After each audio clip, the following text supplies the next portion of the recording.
Welcome to the Tippie Toe Podcast. We got a special guest tonight. Who my guest is, my dog? It's your boy King Sid. What's up, man? Okay, then what you mean? How the drive was, though, dog? It was good, man. You feel me? We just finished filming today. Man, you were busy all day today, though, dog. Yeah. I ain't gonna lie, look, man.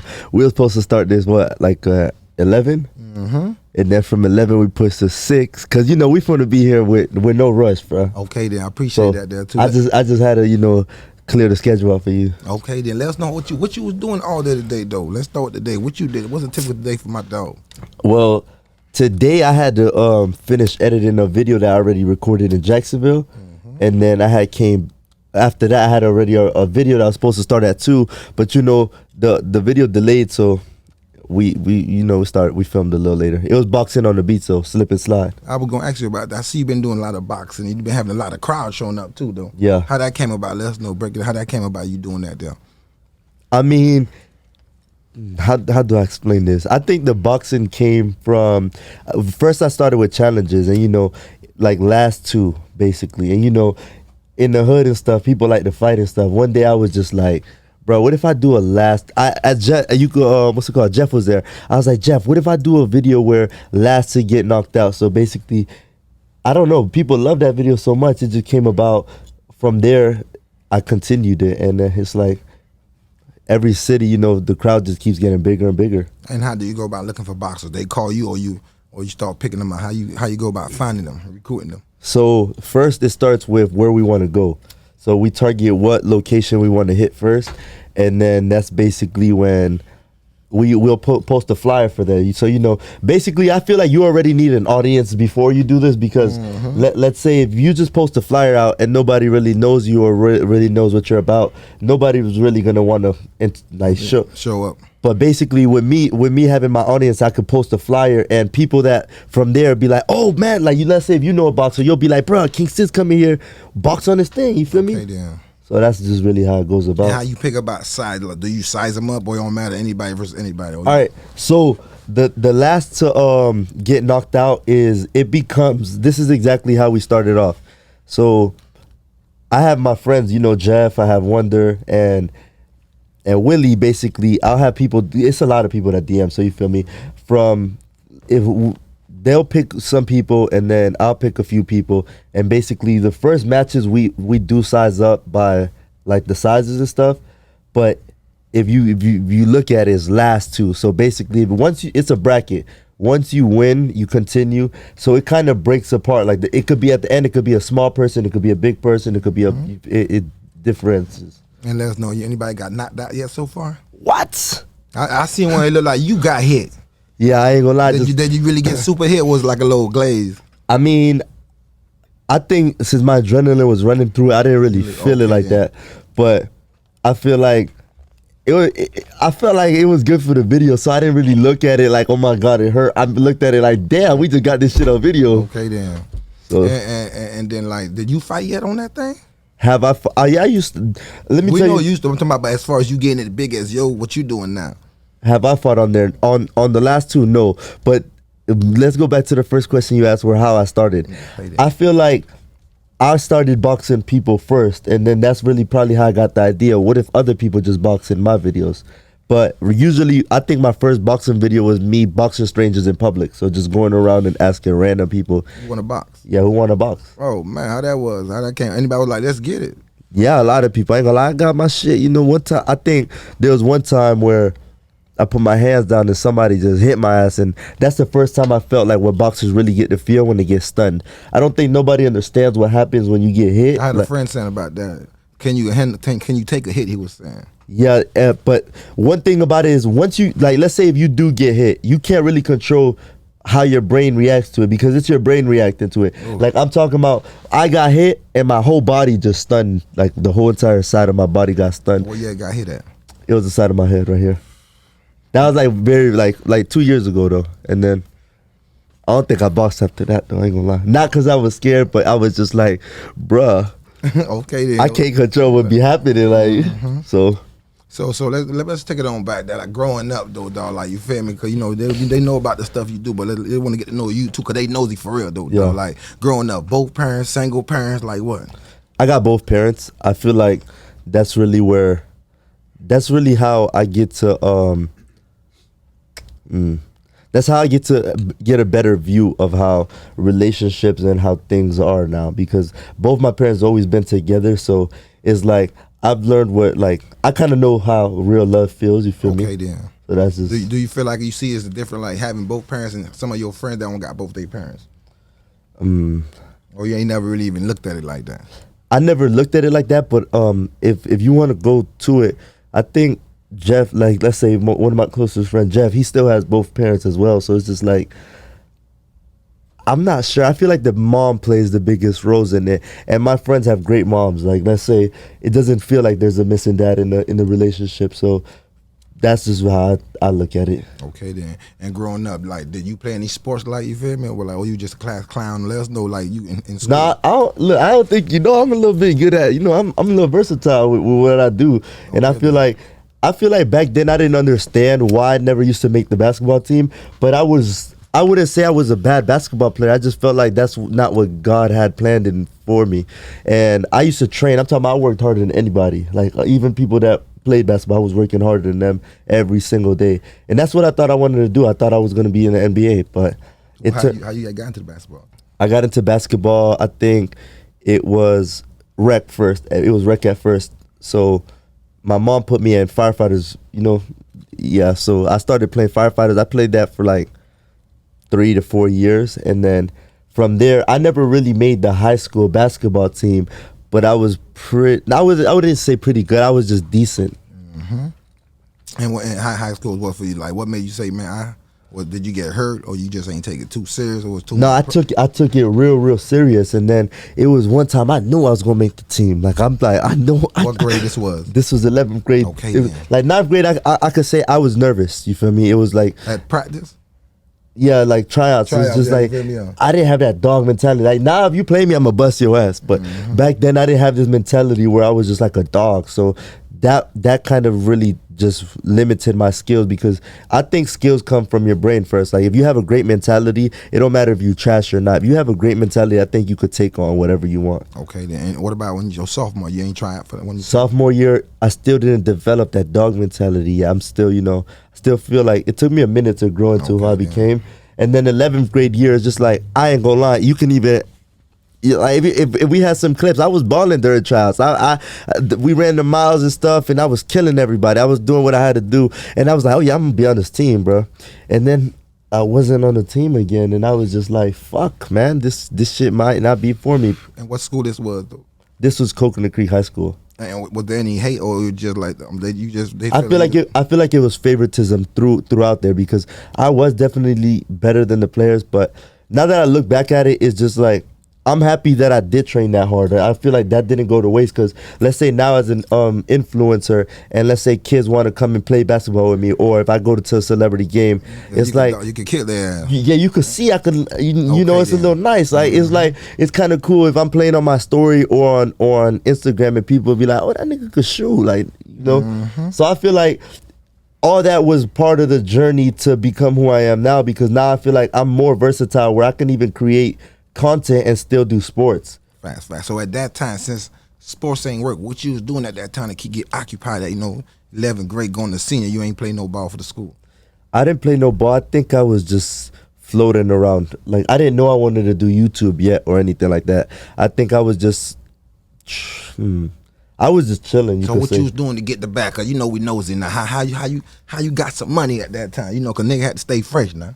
Yeah, exactly. So basically, my parents always owned the company. Then. So okay, then. And with that being said, my dad, he never lowballed me working. So it's like, I go to work, I'll be motivated to keep working with him, because he's just always paying me good. And on top of that, it's like, I'm not even paying for the food when I'm with them. So everything I'm really making was really mine. So it's just like, I always had money. Okay, that's just how I feel. Like, so you had one of them parents that taught you how to, even though they had money, they taught you how to work too, though. Yeah, exactly. That's good right there.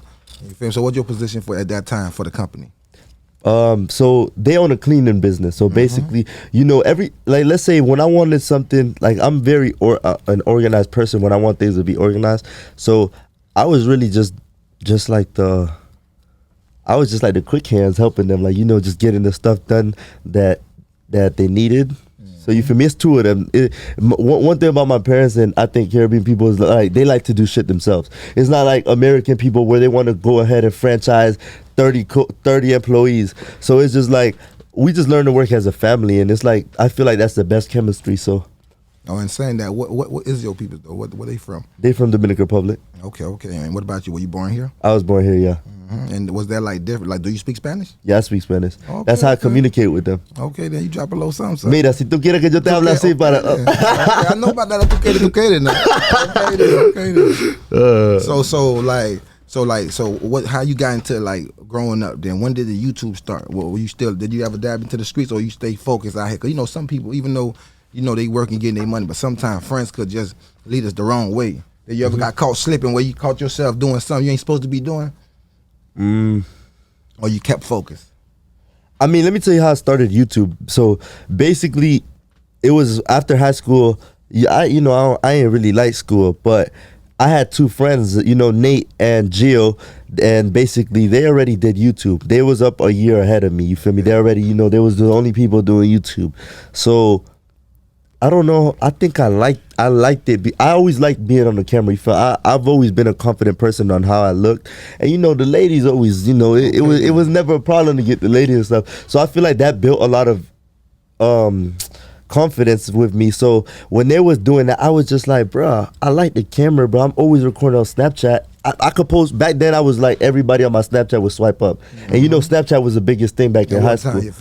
So the views and stuff, it was just always good. I was just like, bruh, I'm always recording, bro. What if I could just do YouTube, bro, instead of... And the thing, the reason why I looked at it like this is because after high school, during high school, my senior year, I started working at a call center, and it kind of became like, my friends was always free, and I just felt like, what if I could do this, bro? But I'm gonna tell you something about it. I'm gonna tell you how. Nobody knows this. I'm gonna be real honest. It took me a while to kind of tell them boys I want to do YouTube because I didn't want them thinking, dang, you just want to like do what we do now. People like, do be saying that. Exactly. So it's just like in a certain with Nate, I'm gonna be real. I ain't gonna sugarcoat nothing. You feel me? You asking the question, I'm gonna answer them. Okay then. I feel like with Nate, it was never a problem to talk to him like, yo, I want to do this, because Nate is just like a laid back person. But it was kind of GIO, where it's just like, that's the person I didn't want to tell I wanted to do that, because he's just probably going to look at me like, what the fuck, now you want to do this shit? And when you tell somebody something like you want to do something, they might look at you a certain way like, dang, that's the only reason you around me, this and that. But I was hanging out with them before I knew I wanted to do that, you feel me? It's just... They probably motivate you a little bit more to do it. Exactly, inspired me, you feel me? I'll tell you where the inspiration came from. So it's just like, I did bring it up one day and I didn't really get the response I wanted. Like it just, it wasn't like, yeah, come on, let's do it. Like, yo, come on, bro, let's do this shit. What you had got? What the response was? It was just like And at that time, what level he was on the YouTube? I think he was the biggest YouTuber in the city. In Broward County? Yeah, most def. Especially with the videos and stuff. Like with the views, what kind of numbers he was getting at that time when you told him, I'm going to start doing this YouTube too? What numbers he was getting? Probably like 100,000, and then that's when videos probably started going viral, like first millions and then stuff like that. But how do I say this? I don't think I looked at. It took me a while to feel like I wanted to like fully say, yeah, I'm actually do this shit, but I don't give a fuck what y'all say, blah blah blah. And with Nate, it was never a problem, but it just felt like there was just something like nah, bro, you don't know. So now, when you started, what was your first thing? For the youngers that's watching, that want to be like a CID. Like, what was your first thing you went and cop to start this process? The first thing I copped was,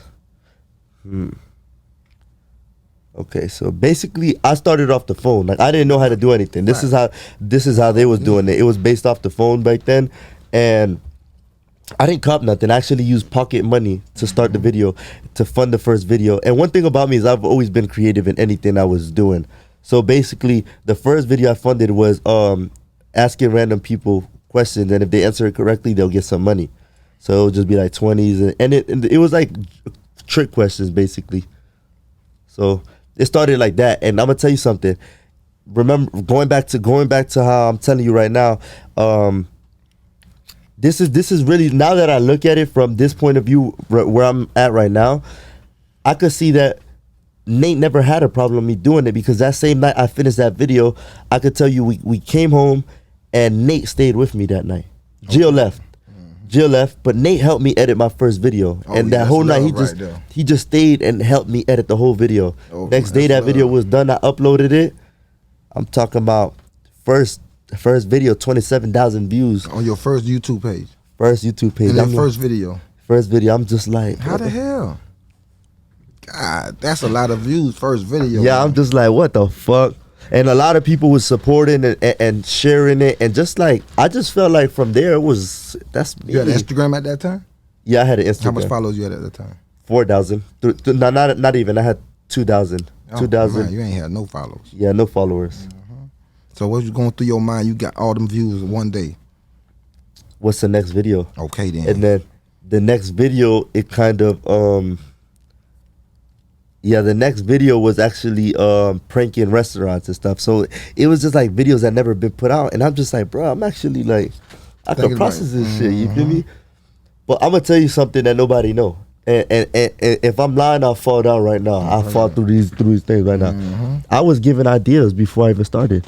Ooh. And I just felt like, bruh, something's here. Something in this picture is here for me. So I just knew what it was, bro. Especially if you was giving other people, you feel me, ideas. I could do this myself too. Exactly. And I told you I love the camera, so it's just like, bro, let's put 2 and 2 together, bro. Basketball ain't work. You don't want to go to school. These people around you is doing this, but it's okay. Well, you feel me? It's like if you grow in the hood and everybody around you is doing drugs, you're gonna want to do drugs too. You grow up in a place where everybody wants to play basketball. You're gonna want to play basketball too. And that's just what it was. I just got inspired.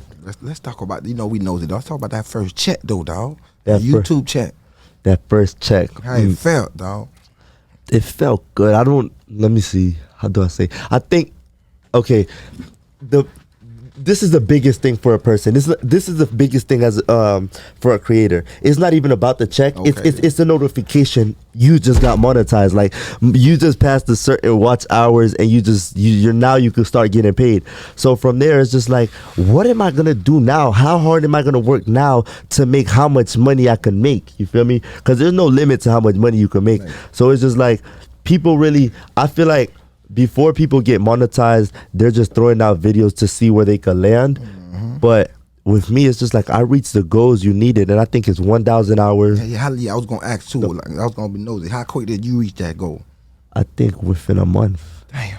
I'm talking about it was 1,000 subscribers and 4,000 watch hours. Facts. So when you got there, you started getting to work. I started getting to work, and I just knew it was just up from there. And when did it start going? Well, like when did you start seeing your IG, Instagram followers start going up too? Was it because of YouTube or other stuff you was doing? All right, so I mean, I feel like my followers is going up. Like, mind you, G already had a lot of followers. Don't get me wrong, and Nate. So it's just like, but I'm gonna be real. It was a little stinginess with the posting me. Sharing me on the story, giving a little tag. It was I'm not lying. I'm not talking bad about nobody. I'm being honest. Real, yeah. I'm keeping it real. It was a little stinginess from just being like posting me and stuff, like just getting a tag. But I never asked for it. I could put this on my life. I never said, yo, post my video. I put this on everything. I never said, yo, repost this picture for me. I just let them boys do it whenever they want to do it. But I feel like that's really when things started growing, when they seen I was doing YouTube. And they just like, you feel me? You can't hide me forever, bro. That's just what it was. And how big was the impact that you started seeing, like you started climbing? I started climbing, but I'm gonna tell you what blew me up though. Okay then. And it was an idea from my cousin actually. It was Last to Stop Kneeling on Rice. So Last to Stop Kneeling on Rice, that was a video where I'm talking about, it's like a Mr. Beast challenge. And these are not videos.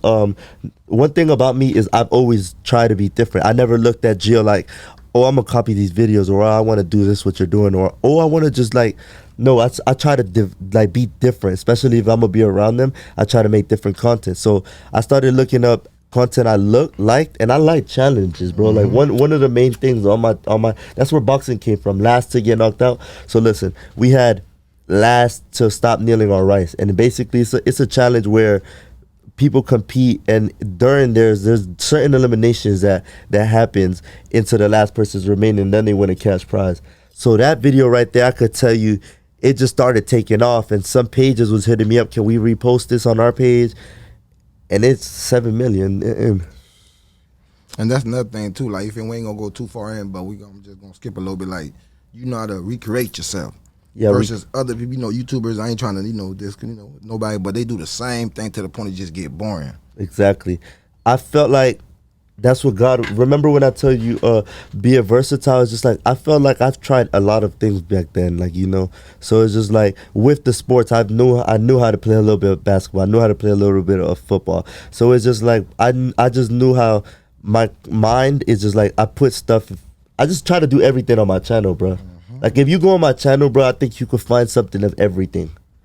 And that's just where it's just like, I try to be versatile rather than just doing public interviews. Like, GIO, Nate, none of them was doing challenges. There was not one challenge. The last two, you feel me? There was not one of those challenges. And that's when I was just like, bro, this could be my little thing right here. Last little challenges, especially in the backyard, because I feel like my parents were always so cool with just having people on my house. They were just so cool with letting the house just be you as like party type of thing. So it was just like we'll go in the backyard and we'll just let things shake from there. Okay then. And do you be shocked doing like when you recording and how much people they be out there? I mean, I ain't gonna lie. Now it's just like I ain't gonna lie. When I went to Jacksonville, I said, look, I'm gonna tell you what happened. Okay, when we went to Jacksonville, that was the deepest crowd I've ever had at like a event. And when we was there, fam, I was just like, everybody kept telling me like, yo, there's a lot of people here, bro. And I'm just like, what y'all boys talking about? Because I was getting ready. Yeah, you in that zone. Yeah, exactly. I'm just getting ready. I'm dressing up in the back before I come down, and my friends just kept saying, bro, there's a lot of people out here. So nosy. I started being nosy, man. I started dressing up. I went to the clear window and I said, oh my fucking gosh. I just seen, I'm talking about, you could probably mix 3 of my old boxing videos and it probably wouldn't have compared to how much people that was out there. And I was just like, damn, this shit. Crazy. Yeah. And another thing too though, like, when you do your skit, because you got another video, I don't know if it made the news, but I think a prank though. Yeah, a you prank. End up getting arrested, I think. Yeah, a prank. Like, what happened with that? Because we nosy though, dog. Okay, yeah, let's take it back. Was that your first time ever getting into it with the police? Or nah, that was second time. Well, let's talk about the first, then we go to that. What happened your first time? All right, so tip it too. Come on, touch your nose. Hey man, y'all hit the subscribe button for my boy if you watching, man, because I ain't gonna lie. I told him I wanted to be on here, man. We need you, boy. I'm like, come through. Man, y'all come through, man. This from the crib, man. You feel me? We ain't gonna be crap, man. I need y'all boys to hit the subscribe button real quick. Okay, yeah. But look, man, so basically the first prank started with, bro, I've been crazy all my life, bro. I've had friends, like white friends. Like, you see these black kids right here, and no racist thing, but you see these black kids right here. These kids right here are not going to do what these white kids do. I had some white friends before, I fully hang out with them. Now, these was always my friends, you feel me? But we just was doing crazy shit, basically. And I think that just, like, made me a menace in my head and shit. Okay, then. So, once I started doing YouTube, I'm like, bruh, I think I gotta continue what I used to, the life I used to live before YouTube, bro. Like, YouTube is about personality, bro. So me being me, I'm a little crazy, bro. I said, bro, let's go do a prank, a dead prank. Like let's act dead in the mall, bro. So for me to act dead in the mall, I like to go all out, fam. Like, I ain't gonna lie, I was a class clown. You could say I like attention. Okay then. So if I want everybody's attention, bro, if I want this video to go good, I'm gonna need to go extreme. So this is exactly how that started. Basically, I went to Party City and I got not the little blood. I got a gallon of fake blood. A gallon of fake blood. And I said, let's go play dead at the mall. And I didn't, I didn't think of it like, oh my God. Who was that? Core Square Mall. Oh.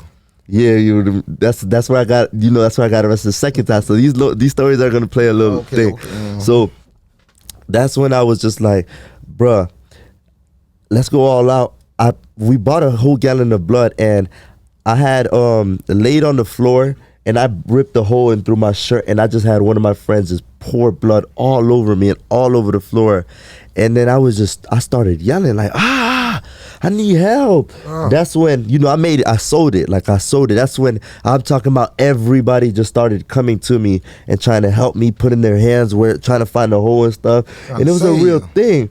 So when I seen it just getting too serious, man, I kind of just got up and I said, man, look, guys, it's a prank. It's a social experiment. And that's when I didn't know I was going to get arrested. I didn't know this was illegal. I didn't know, like, okay, people can be traumatized from this. You feel me? Now I know, but I get up, I see security and stuff, and security trying to make me stay. So, you know, I told him a little crazy. I say, hell no. I'm taking off. I start running. I see cops at the door. No. Now I told you I'm fully leaking in blood already. So once I'm leaking in blood, the cops already know it's me, bro. They stop me there. They tell me to sit down right here. You feel me? I'm already caught. It's like, GD, I'm caught. So I stayed there, and they took me to jail for, like, I think it was disturbance of peace and stuff. Oh, and man. just like, Quite low misdemeanor. yeah, quick little misdemeanor, but it wasn't even quick. That bit had me stuck for 2 years, like, as in, like that case kept getting pushed and pushed. Oh, yeah, okay. And it was just like something where it was just like, it was like, no quick shit then. Yeah, that shit was some crazy shit. But after that happened, bruh, I kind of calmed down with that, because that video was basically a fail. And the reason I say a fail is because that video got age restricted on YouTube. All type of shit. And it didn't make me no money. It kind of didn't even grow the views, because once you age restricted, you need an account to log in and watch the shit. Yeah, facts. Certain people can't see it. So I was just like, man, let me just slow down from these videos and stuff, blah, blah, blah. And then I just continue my own thing. But I felt like, you know, I just needed another spark, bro. I've had a lot of sparks between my boxing videos and like challenges and stuff, but and drama too. But I just felt like I needed another spark with being creative, bro. So I brought the police prank. This is the second time I got arrested. Facts. Now that's the one we all know about. This is the one. 3 weeks or a month ago, probably. Yeah, exactly. So what happened with that one? This one was crazy. This one was what's it called? This one was inspired by some other creators, the Nuck Boys. They already did this, but basically how this one went about was we started it off in the hood, and in the hood, you feel me? I parked my car, and you know I had the orange wrap, so we was in front of Somerset. You know where Somerset is, right? Yeah. 31st. So we was in front of Somerset, the Boys and Girls Club, and we was chilling there, and we was just trying to get the cops' attention, but we couldn't get the cops' attention. And all the kids just started storming us, blah, blah, blah. And we just couldn't get the cops' attention. So we was just like, bro, this not the right spot. Like, bam. And I'm telling you how it led up to there, because a lot of people was asking, why the fuck would y'all put Coral Square? Like, why would y'all pick Coral Springs Police Department out of everybody to prank? So I'm gonna tell you how that happened. The hood didn't work. You feel me? They didn't really pay attention to us, blah, blah, blah. So we went to Margate. We there camping for a minute, bro, in a nice little hot spot. That didn't work either. So I was just like, bro, I'm gonna get this video, bro. I ain't gonna lie. We ain't just been sitting here for all day. So since we couldn't get the video like the way we wanted to, we had to go, you know, you gotta go all out sometimes, bro. You gotta take a risk. We called the cops on ourselves. And we was just like, bro, what more can go wrong from this? Now, mind you, I ain't gonna lie. I told you I'm a little crazy, bro. I'm a little stupid sometimes. I called my lawyer before the video. I said, bro, what happens? What happens if I call the cops, bro? He's just like, oh no, you can't do that. He said that's illegal. So you can't prank call the cops. And I'm just like, bro, I need the cops to come, though. So I still called the cops, fam. I still called the cops, bro. So how does it go? When the cops came and stuff, they didn't know we was the one who called the cops, you feel me? But basically, we did the prank on them, and it went how it went. So we didn't get arrested at the moment, and that's when they let us go. We just told the cops, man, you feel me? You guys can't do that. We're just chilling over here in the parking lot, and they let us go because they didn't know we called the cops. But I'm a creator, bro. If when I post videos, I like the whole entire thing to show. Like I like it to be a storyline. I like to entertain people. Now I know how to like entertain people, get people's attention. So I was like, bruh, this video wouldn't be right if we don't post a part of us calling the cops. Now I know it's illegal, bruh. Ain't gonna lie. Hey, what's up, my boy? So I know it was illegal, but I was just like, man, I ain't gonna lie, fam. If I don't put this in, it won't be as entertaining. So we left it in there, and I guess when the cops seen that, it went viral that day. The cops seen that, I'm thinking we good, man. So they seen it on YouTube? They seen it on YouTube. No, and double back. Yeah, and double back. So listen, let me tell you, bro, I'm thinking everything good. Video blowing up, video going good. And one of my friends say, yo, ain't gonna lie, bro, blah, blah, blah. he has a friend that works at the police station, and he said that they writing a warrant on y'all boys. Oh my God. And now I'm just like, what the fuck? They done seen it. They watching that, but they getting clowned at work. Yeah, exactly. You're like, oh hell no, can't say it. Exactly. So I said, bro, I don't think they called the cops. They would have just arrested us back on the spot. But the reason they didn't arrest us on the spot is because they didn't know we called the cops. Yeah. Exactly. So I'm like 3 days later. You feel me? I'm about to I didn't even smoke yet. You feel me? And this was when I was smoking, right? So I'm chilling in the car, right? I'm about to go to the dentist. So, you know, we were smoking for everything. I'm talking about to drive somewhere, this and that. So before we was about to take off, I go and we're rolling up in a car. We see 6 cars deep. I'm talking about 6 cars deep just pull up in front of the car. And by the crib? Yeah, right in front of my crib. Oh. They block my car in, and they say they come and they just arrest me. Now I was able to start my live video because, you know, since I got the warning about the thing, I told myself, bro, what am I gonna do if they really come? I said, fuck, I'm gonna start a live video, bro. This might as well just, you know, I'm gonna start a live video. So I started the live video, and bro, they just got me right there, bro. They got me, and then that's how it was, bro. That's exactly how they arrested me. I just felt like they also came back because how people was looking at them, and they felt like we was trying to portray a bad image on them, but it was never about portraying a bad image on them. It was actually to take my level to the next content. And as the first time I got arrested, I told you, if I'm gonna do something, I'm gonna do it all the way. Nice. And that's what I feel like just separates me, bro. I just feel like if you gonna entertain somebody, you gotta want to take risks, man. And why it made the news for? What it was tripping about? Why did it make the news? I feel like it made the news because of how big my name is. That's what I was thinking too. Because honestly, it wasn't nothing where we killed anyone, but I just feel like it was just something so big where everybody kept posting the mugshots, everybody kept talking about it. Where, okay, this is actually how it hit the news. Actually, once I got home after I got arrested, they came to my house. Now, my parents told me don't go on the news. They was just like, oh, you should have went on the news. No. Listen to me. They said don't go on the news, blah, blah, blah. We didn't know if it was really the news, blah, blah, blah. So I said, okay, bet. But I go inside the crib. I woke up like fast, bro. I said, hell nah. I said, I'm gonna go do this interview, bro. I said, this is my chance to clear my name, to tell everybody it wasn't nothing intentional, bro. Like, we was just creating content. So when the news was out there, I feel like they helped me clean my side of the story. And once that happened, I just feel like every news just ran with the title as well. Like, just let me put it out there too, because they just seen how much numbers they was getting. So Channel 7 News was it Channel 7 or Channel 10? Channel 10?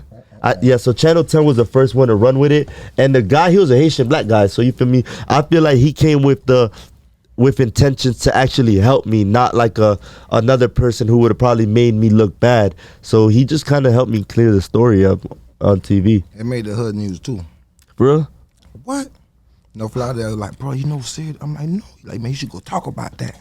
Oh man, so we here with it. It was going. I'm like, nah, he went in like that. I'm like, that boy ain't playing right though. And they wanted to ask too. They nosy. What about like the girl dramas they be saying though, dog? The girl drama. When did you start having like all the girl? Like, you feel me? You feel me? Like, I feel like the girl drama came. The girl drama came from when I just wanted to be single, bro. Like, you know, girls don't want you to do better on your own than when you was with them, fam. And I just felt like when I left the first relationship, I left for the best of me. Like, I was just like, bro, I ain't gonna lie, I could do better on my own, fam. Like, I don't need to be in this. And I just felt like I just knew so much stuff that was going on.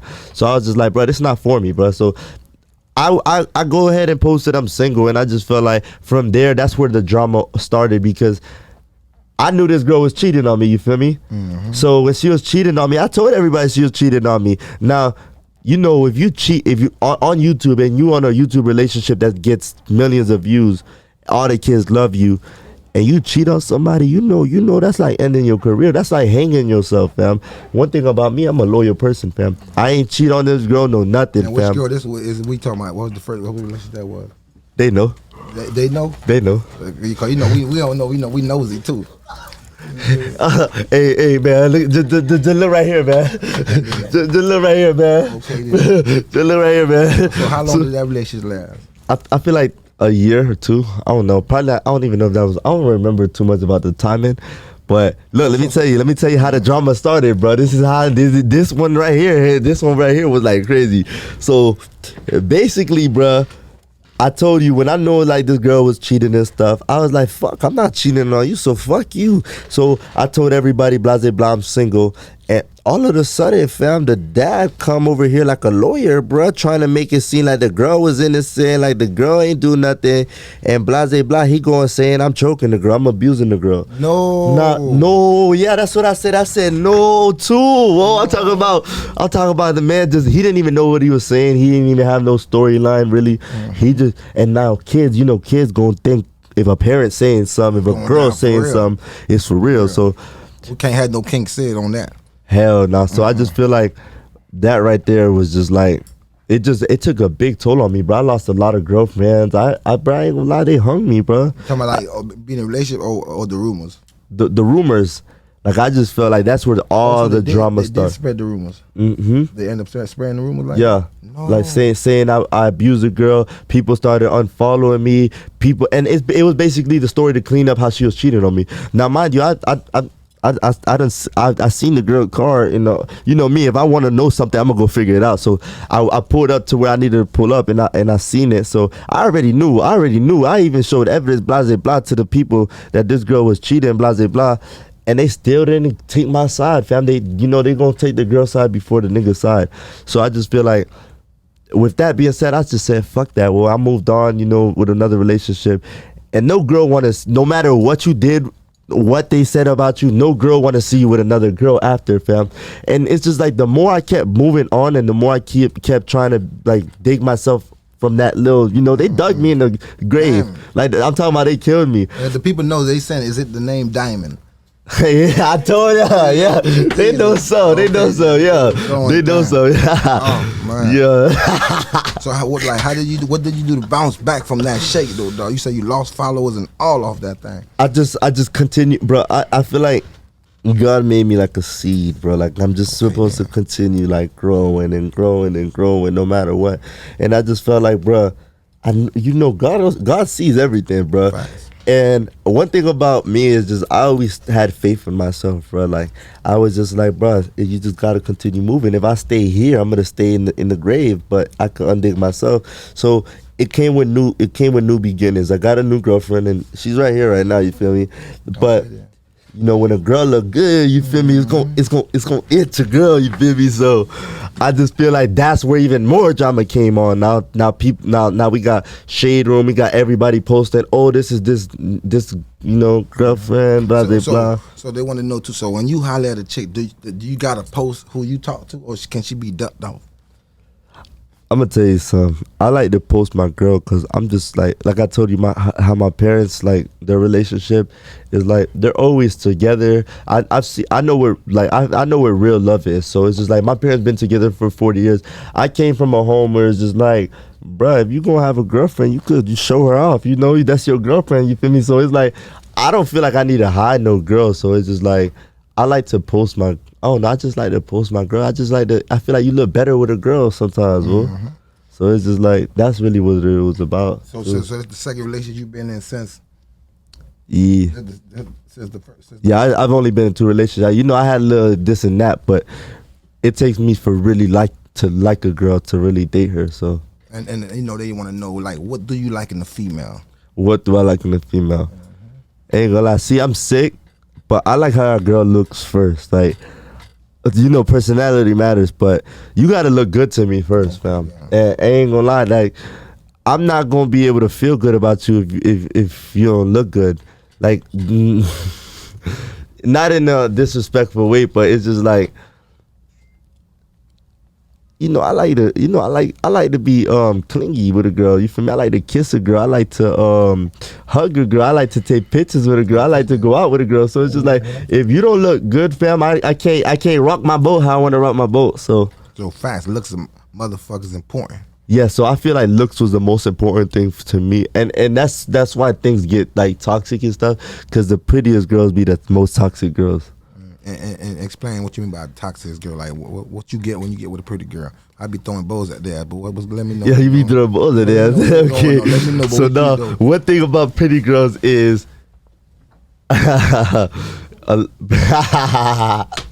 so pretty girls is just.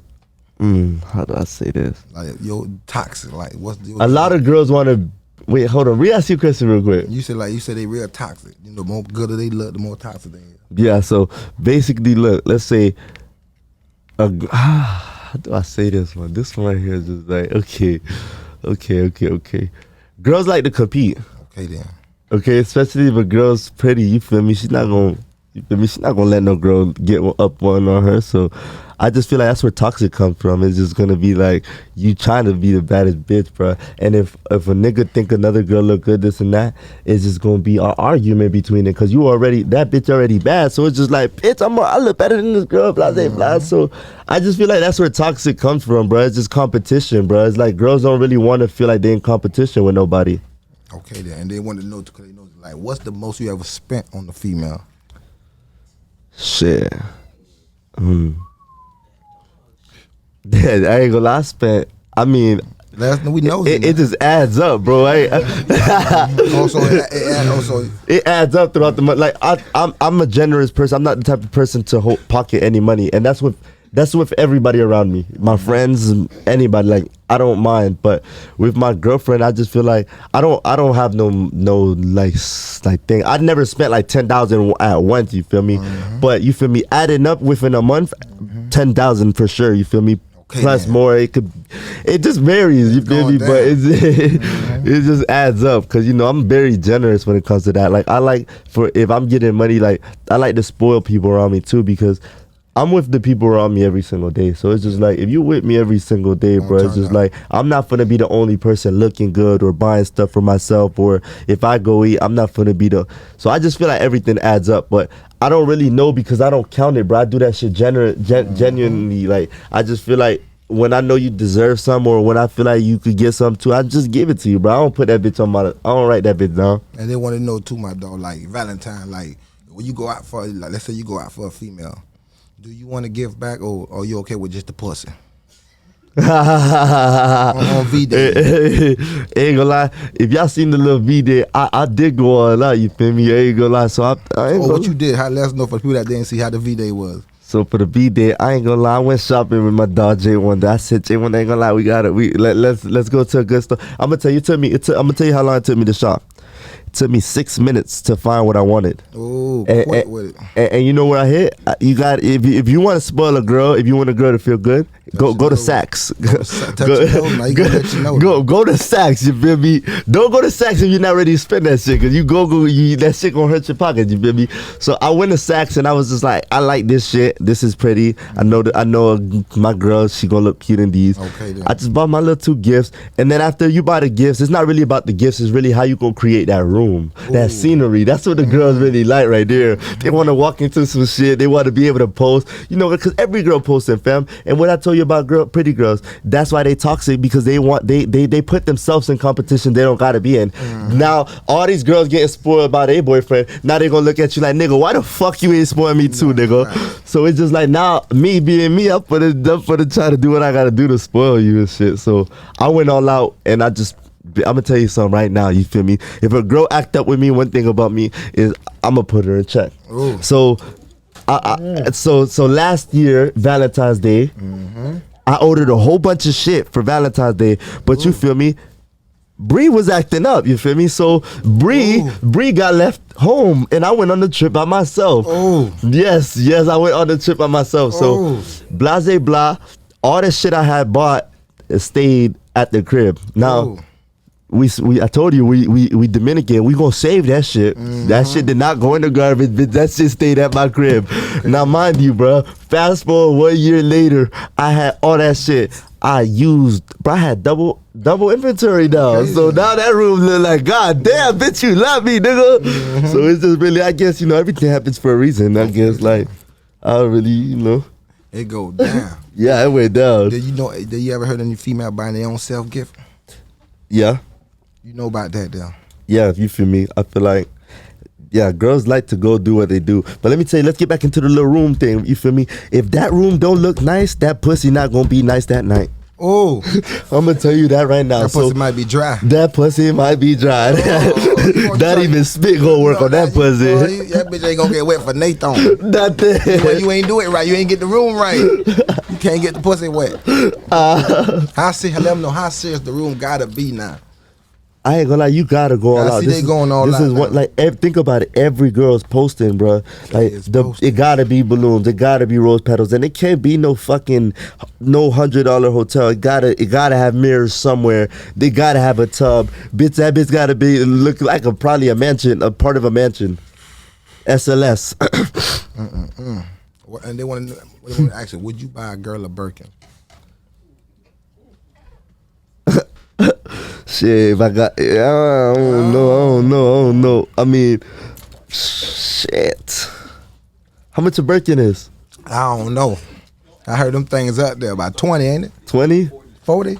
40? 40 a little 40 ball. A little 40. If I make it consistently the revenue where I could like it won't hurt my pockets. Oh, facts. And you deserve it. Okay then. You can get that Birkin. Okay then. What you mean? Yeah, you gonna get that Birkin. You gonna get that Birkin. And let them know what else you got, like movies. Let them know what you got coming for there. Any closing line? Yeah, I ain't gonna lie. I've tried my fan merch before, but I kind of like. I'm gonna tell you something about my fan merch that like before I wanted to do YouTube, I wanted to own my own business, like an entrepreneur. And what I do now is really owning my own business because I'm in control of what I do. And basically, people don't look at YouTube as a business, but it is because you have to tax. Exactly, and you have to reinvest to, like, these videos cost money to make. So it's like when you get paid, you think you make $50K a month, right? That's not $50K. You still got to put 10 more videos out that month. So it's just like that whole cost goes lower because there's just you still got to fund other videos. They got to know about that there. So I just feel like I've always wanted to do business, but as far as the clothing and stuff, let's say when I started my fan merch, the first time I got it, like, this is when I wanted to brand out with my own fashion line. The first time I got my brand shipped to my house, I said, I don't like this shit. And this, I kind of like was discouraged from the moment I got it, just because like how the quality looks. I'm very good with, one thing about me is I fuck quantity. Like, the quality has to be perfect, or I don't really care about it. And that just goes with my videos and everything. So the merch wasn't really that quality to me, so I really got discouraged within a few.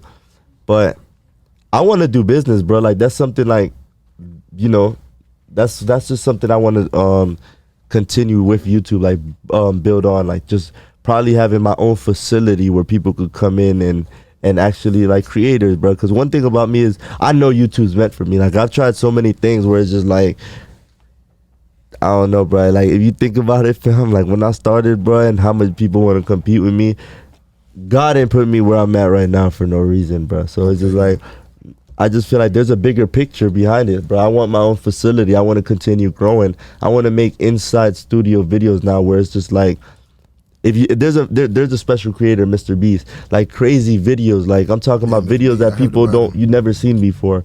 And I just feel like taking it to the next level with YouTube, honestly, bro. Like, it's just not, I'm not looking at nothing like, oh my God, I want to own stores later. Like, I just want to be a YouTuber. I want to be the best YouTuber I could be. Facts. And they want to know the tip, so they want to know how you deal with all the fake love and real love. How you separate what's real and what's not, though, dog. Ah, man. Oh my God. Well, I got a God-given talent where I can see through people. And when I say that, like, I'm not just trying to, like, just say that. Like, I can see through people. Like, I know who's what and this and that. And one thing about me, my friends right now are my childhood friends. Before I was famous, before I was on YouTube or anything, I've hung out with the same people my whole life, bro. So it's just like, I just keep my circle of the faces I know, bro. I don't really like people coming around. And one thing I tell my friends is, bro, people is going to hit y'all up. cause to get closer to me, well, like people that y'all old people, this and that, people that don't need to be like hitting y'all up is gonna hit y'all up. So I just tell my friends, just be careful who y'all let around, because it could ruin our circle, bro. It could ruin what we develop.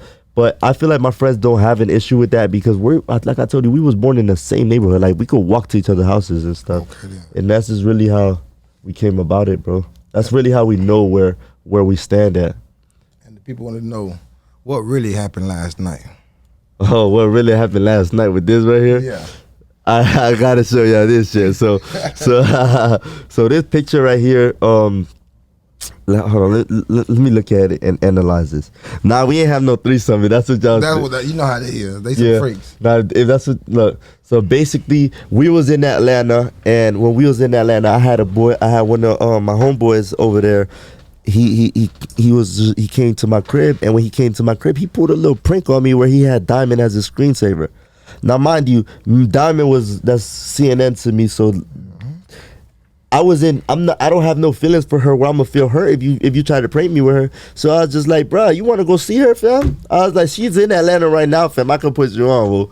So that being that right there, that picture came along where we actually linked, bro. Like Diamond was like, you feel me? I called her and we linked, and when we linked, bro, this was the first time I'm gonna tell you, and like they was all together in the same room.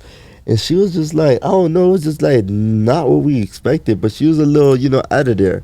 And that picture came along where she just started being friendly there, this and that. And I feel like peace was made that day. I feel like all the barriers and stuff was made. And that's where just the picture came from, just to show everybody, bro. But we all just hung out. We ain't really, we ain't doing nothing crazy. We dropped the girl off after. Mm-hmm. And we just made sure she was straight, because, she was a little going through it. And the people around, me still, bro, one thing about me is I have a good heart, bro. Like, people might think, oh, you're supposed to be a dickhead to somebody even if they did wrong to you. But we kind of seen and Bree's like this too, where she's kind of a nice person, where we just have good hearts. So we just seen what she was really going through, and we was like, this is not normal. So that day we just kind of like, we seen so much people was around with cameras and stuff, and they was just there for the attention. They didn't give a fuck about this girl. Like, I'm gonna tell you, it was 3 groups there. It was me and Bree, that's one group. It was a group that was already there. It was like 6 people then, and there was just some other people. But one of the girls that was there lived in that apartment building exactly where it was at. And bro, that girl was just there with her camera. They was just laughing, and they said Diamond couldn't go inside their crib. Well, we was just like, bruh, that's your friend. So why can't she go inside the crib? We didn't ask, but we was like, what the fuck? So us being us, we wasn't gonna leave the girl stranded there.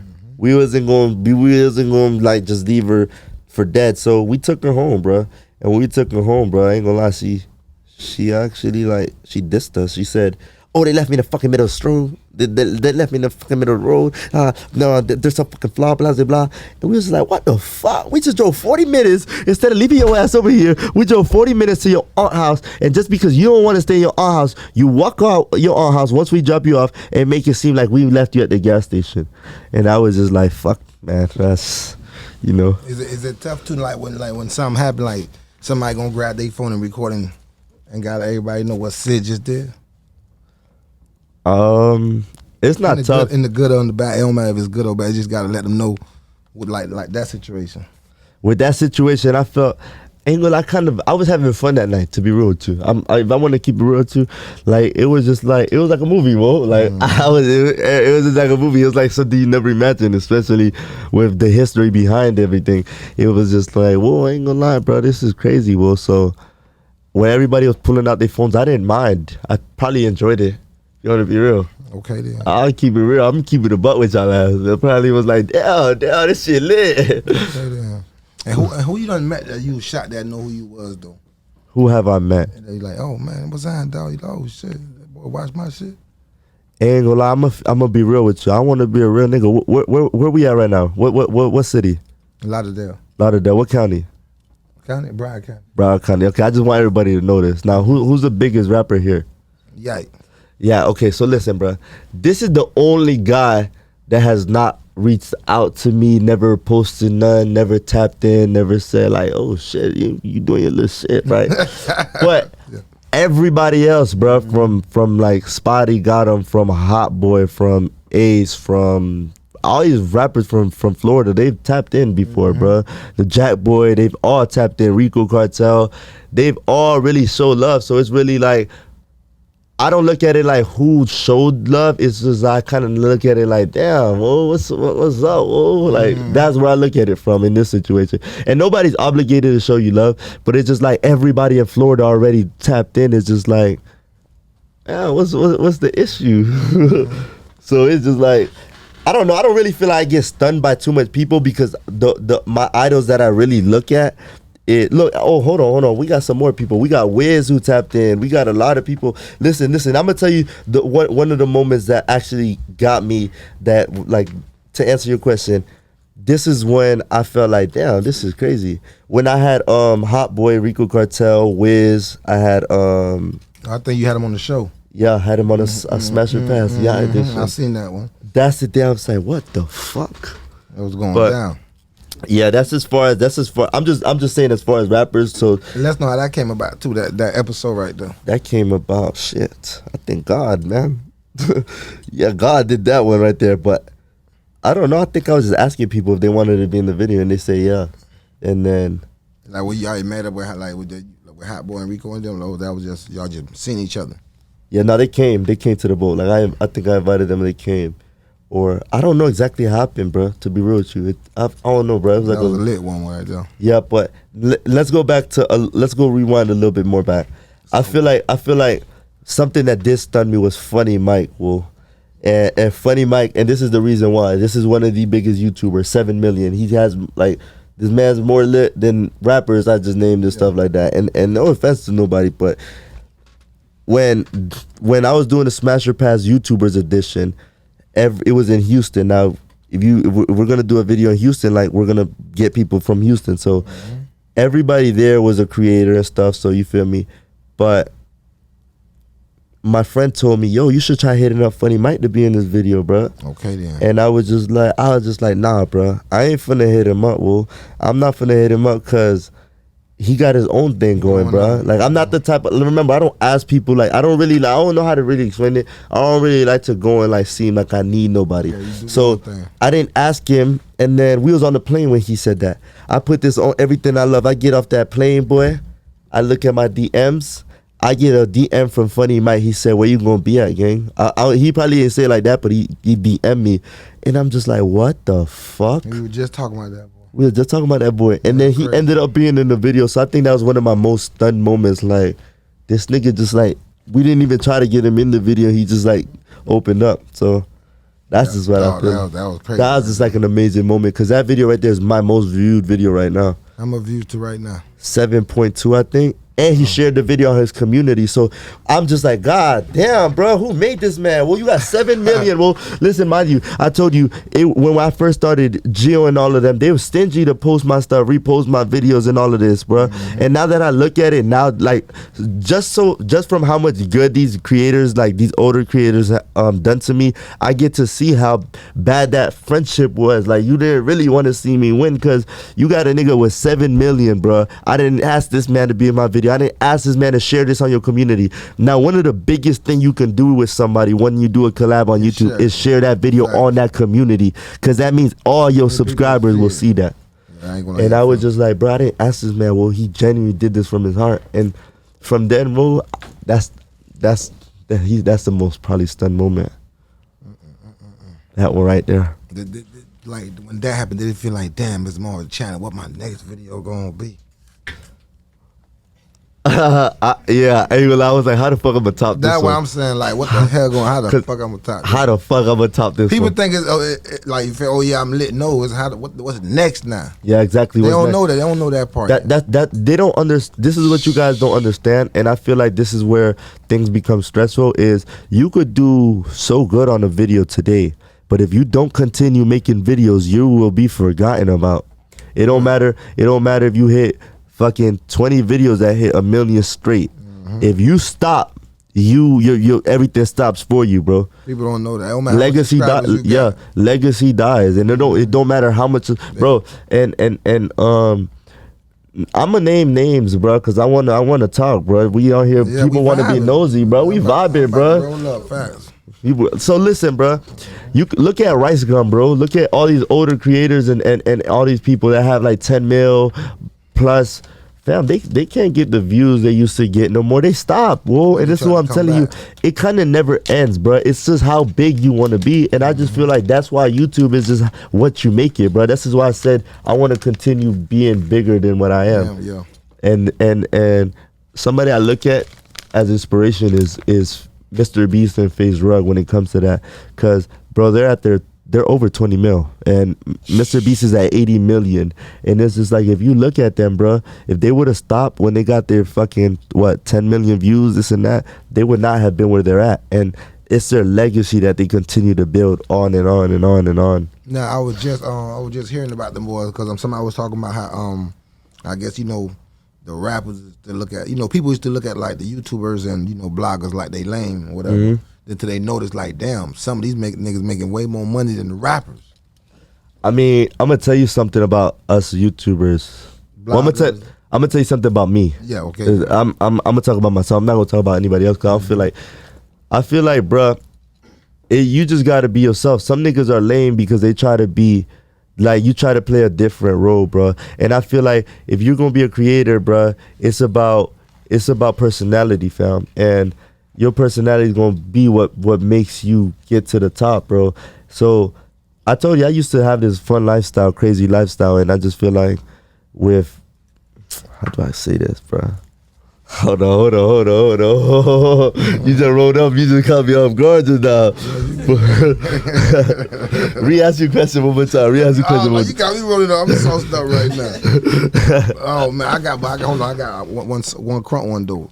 Like, why is it that YouTubers end up beefing sometimes? It's like they like rappers too. Sometimes it's like they go against each other too. Because, bro, nobody wants to see you doing better than them. And I'm gonna tell you something, bro. This is the number one thing people don't understand.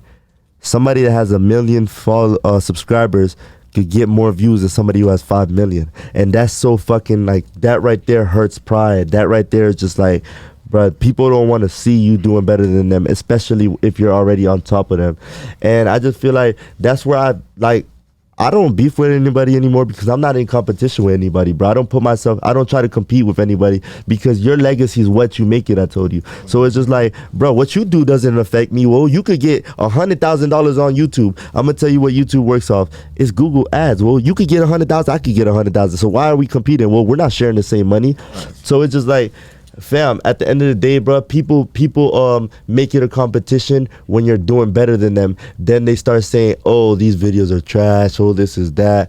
And it's just because, honestly, you just got the wave, bro. You just got the magic touch, and nobody wants to have that. And one thing about YouTube, there is a throne, bro, that gets passed around. Like, everybody doesn't fully have it at the same time, but a certain amount of people do get it. Like, a limited amount get it at the same time. And I just feel like nobody wants to share that bit. And your time, there's highs and lows to this shit. Like, you don't always get that bitch. The only person I know who always has that bitch is Mr. Beast. And I'm gonna tell you why. He was the first ever on that platform, bro, since 13 years old. Like, he obsessed that shit. But like, as creators that are coming up now, they gotta understand, bro. And even Funny Mike, bro, I'll use him as an example, no disrespect. He has highs and lows. That man, there's times where his videos could be getting 5 mils and up, and there's times it could be lower than that. And it's just like, if he doesn't argue with nobody. You feel me? I'm just saying, I'm just comparing the views. It's just like, that's what I mean by highs and lows. Like, there's seasons where your views are gonna be low, and then that's when somebody else has the throne. And then when your views are high, that's when you have the throne, and that person's like, what the fuck? I should have never passed it. And that's where people fail to realize, bro. That's where envy comes from, bro. And you gotta understand that throne is not gonna be yours 24/7. Well, you gotta share it, well. And it's just like, that's really when you get to figure out how bad do you really want it. Like, are you gonna stop because you're not shining no more? And I'm gonna tell you, bro, I've had on and offs, bro. I've had times where my views just hit lower than 100K, and it's discouraging. But then what about the times when my videos are hitting all over 2 million views? And you feel me? So when you start hitting them levels, so like 200K a week to you. Say that one more time. Like when you start hitting $1 million view, like million views, like 200,000 views a week to you, basically. Yeah. Yeah, I feel you. Now I ain't gonna lie, a million views. Now I love millions. I just feel like under 100K. No, I just feel like under 200K is like bad for me. Like I don't like it. I don't like under 300. I don't like under 500K. Ain't gonna lie. Like I just feel like right now let me tell you something about myself. I've always reinvested everything I made. So like I started off with the phone, but now if you look at my camera, them bits, like you watch my videos, the boxing videos, you could see, it feel like you there while you watching it. Okay. And I just feel like I invested in my quality and shit. So. And what about the team? Do you get other people involved with making your videos now?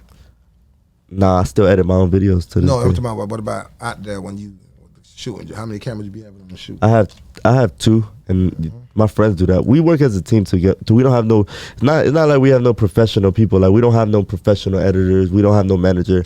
And I feel like, bruh, I don't know, bruh. It's just, I feel like it's harder for YouTubers and rappers and stuff because YouTubers, bruh, I'm doing this off myself. Like, let's say all these rappers and stuff, it's easier for rappers and stuff to grow, bruh, because let's say their labels are paying for them to go on tour. Now, when you go on tour, this is what I've noticed, bro, about my little tours that I fund my damn self, is when you go on tour, bro, it's like, and those people see you, they gonna tag you. Now, one thing about when you get a tag is everybody got like 2,000 followers, right? So people gonna see, who the fuck is this? Blah, blah, blah. And that's just why I feel like rappers and stuff, bro, it's just easier for them because, look, labels fund all their stuff, right? They go on tour and now they performing and stuff. And when you have a concert, right, it's just like all those people are tagging you. Now people clicking you, and it's just like you're growing. But as a YouTuber, it's like now you just gotta fund everything your damn self. So it's like reinvest in everything, bro. Like you really have to reinvest everything and grow from it. Like let's say if I want to go on a trip, bro, I have to pay everything for it. I have to go pay for the B&B. I gotta pay for the prizes I'm paying the person in there. I gotta pay the security that's with me. I gotta pay the rental. I gotta pay the airplane tickets. I gotta pay for, you feel me? It's just like I don't have no label doing that, and it's just like, bruh, you really got to do this shit off the muscle when it comes to YouTube, bruh. So it's just like when you're on, bruh, just know, bruh, that bitch is a big thing, and that's why I feel like you can't look at a YouTuber that's on like as lame. Like this nigga just came up by himself. You got to look at it like that. Damn it, though. So people just think it's easy. They don't know it's hard work out there too. Yeah, they don't know, bruh, that what's it called? And that's why, bruh, you see, if y'all see me complain about not what's it called, like getting like paid for my videos and stuff, it's just like, bruh, you see I'm funding this money and this shit. I'm not having no label paid for me. Well, now one thing about rappers, I'm gonna tell you, bruh, and one thing about rappers is their labels paying for this shit, right? But when they labels paying for this shit, you know what else comes with it? They get a back end too, and that means you really ain't waste no money. You just made money over here. With YouTubers, bruh, you gotta wait. You gotta put your own money in, and then you gotta wait to see if the video do good, and you gotta see if that money do come back or not. So it's just, bruh, it's really risky, bruh. It's a risky game in this shit. What about endorsement? Do you deal with people trying to like endorse, or you ain't dealing with that yet? Not yet. I don't feel like. Yeah, I've gotten promos like, you know, but it's not no endorsement, like no drinks, no. You know, like no, something nothing you really want, basically. Yeah, ain't nothing. But I just feel like, you know, I like to dress up. I feel like a lot of drip comes from it. Like a lot of people want me to wear their clothes, so I get a lot of different clothes from all over the world sent to me, and you know that's how I really get a piece shit together. How I do. So I think that's probably the biggest benefits is probably the free drip. But other than that, bro, it's just really off the muscle, bro. That shit crazy. Okay then. And what else you got in the future for the ass lineup though? In the future, bro, I'm talking about 3 mil 6 months, and I just want to continue growing from there, bro. I think it's gonna. Oh, listen, my fault. I'm tripping, bro. Nah, listen, bro. Bruh, y'all don't know what's going on. You know I'm traveling around every single state, like not every single state, but the hottest states. You feel me? And what I'm doing right now is grabbing a boxer from each state that we go to compete in Miami at the end of the year for $10,000, like a real $10,000. Like I'm talking about a real event where it's just gonna, and I'm trying to have rappers and stuff perform there. You feel me?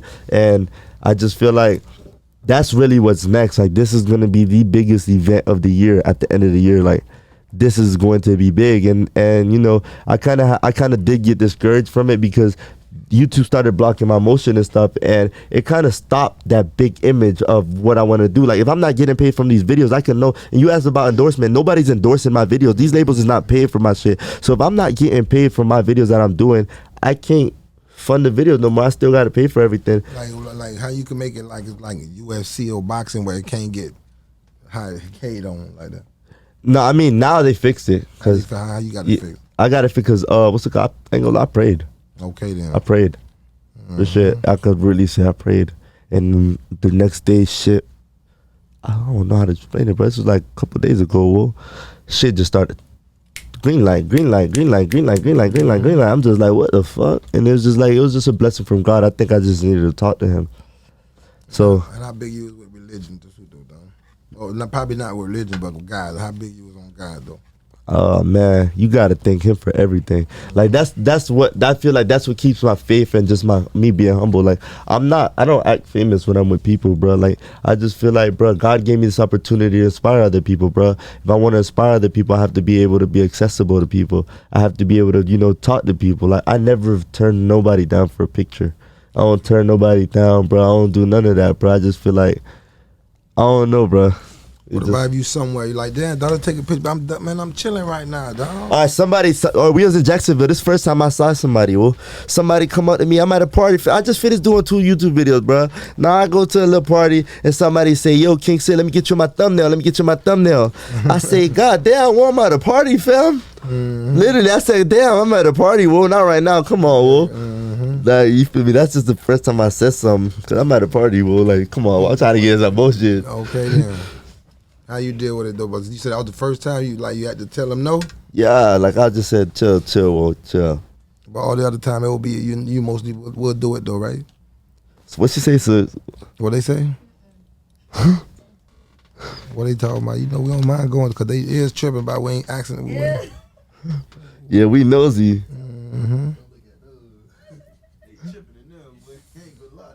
What they talking about in now? Ain't no good stuff. What's good stuff they talking about? We can ask that boy. Ask away. And what about like movie skits? You ever think about doing movie skits? No. I thought I wanted to be an actor, but I just want to be a YouTuber, bro. And I feel like once you show your true personality, you can't be a movie actor. I don't give a fuck what you say. I don't care what you try to do. Because, bro, you watch a movie right now, you don't know what the fuck that motherfucker acts like in real life. And I promise you don't. Bro, these movie characters are people that are like niggas you never seen before and don't, like, they could play 50 different roles, bro.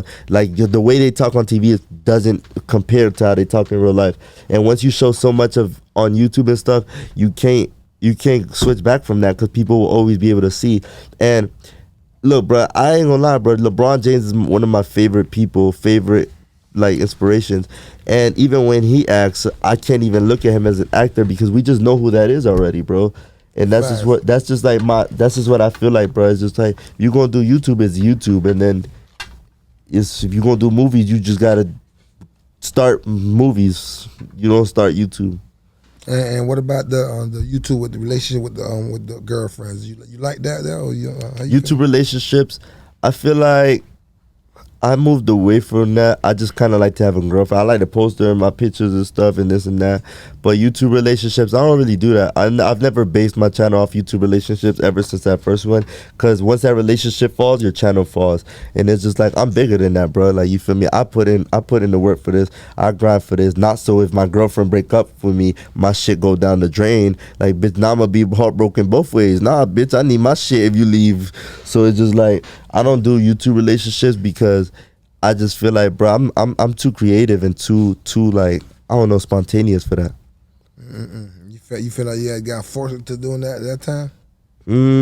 Nah, cause I kind of like, let me tell you, this girl already did YouTube before me, Will, and she pulled up to my crib with GIO. When I seen, I was like, God damn, who's that? She had an i8. She pulled up to the hood. Now we don't see that shit in the hood, so we seen the i8 and stuff, and like, I think, whoa, I ain't gonna lie, bro. When I want something, I get it. So I just got her, and it went from there. Like the YouTube, I don't know, bro. Like they was fucking with us, bro. You feel me? We was doing the same numbers that these niggas that were married and had babies had. So I just feel like, I don't know, bro.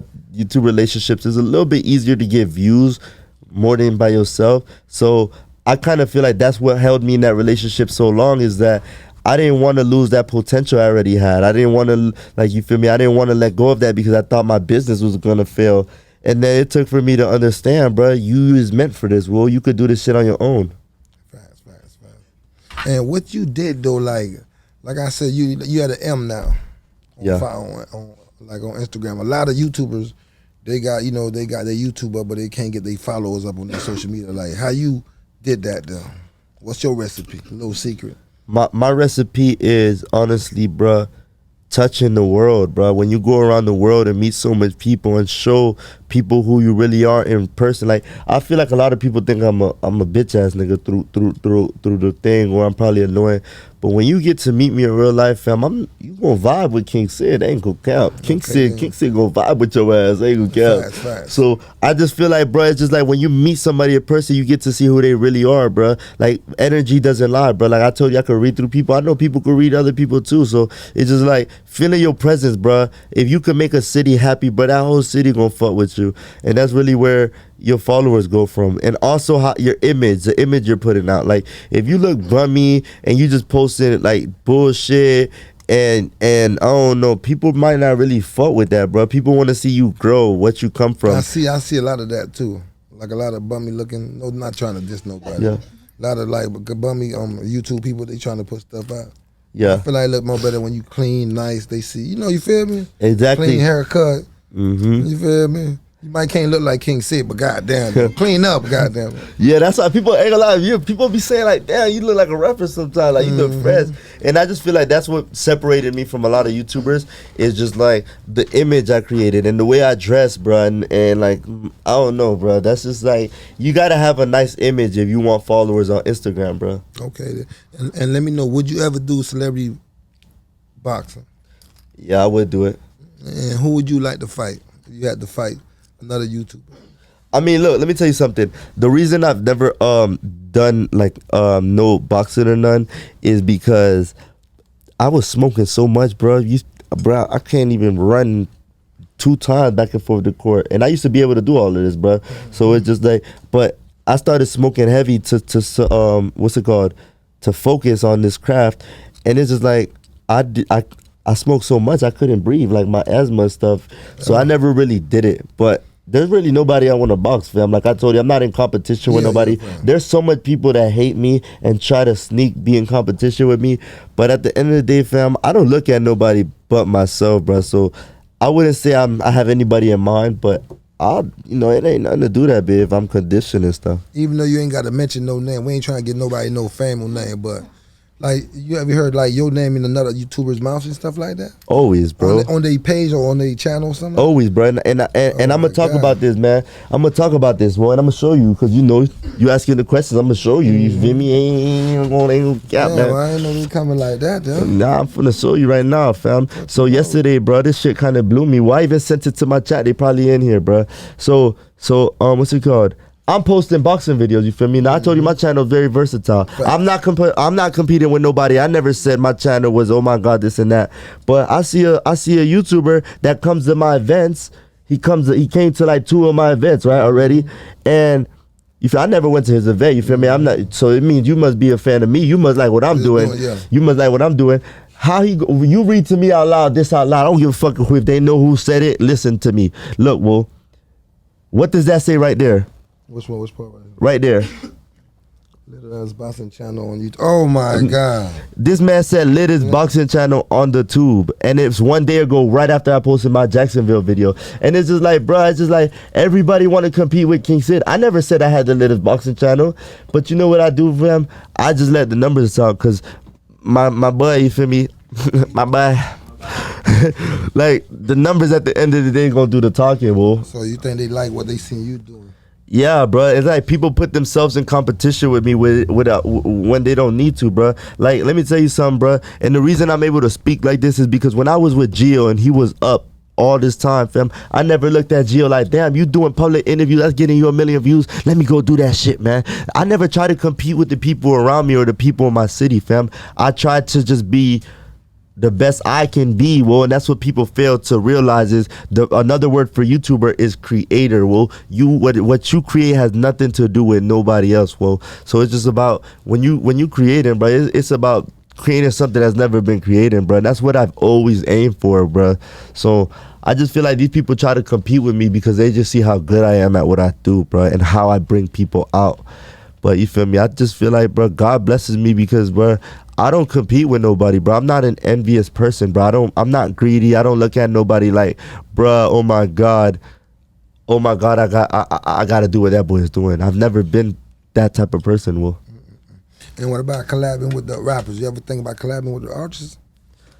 Yeah, I ain't gonna lie. I feel like that's one fan base I want to touch into because they have such a strong fan base, and I just feel like some people don't give us a chance, bro. Like, everybody deserves a fair chance. Like, I feel like I'm a cool dude, you feel me? So I just feel like one thing about me, I might not be a rapper, but I can entertain you. Like, I know what I do entertains rappers because, you feel me, so many rappers follow me to this day right now.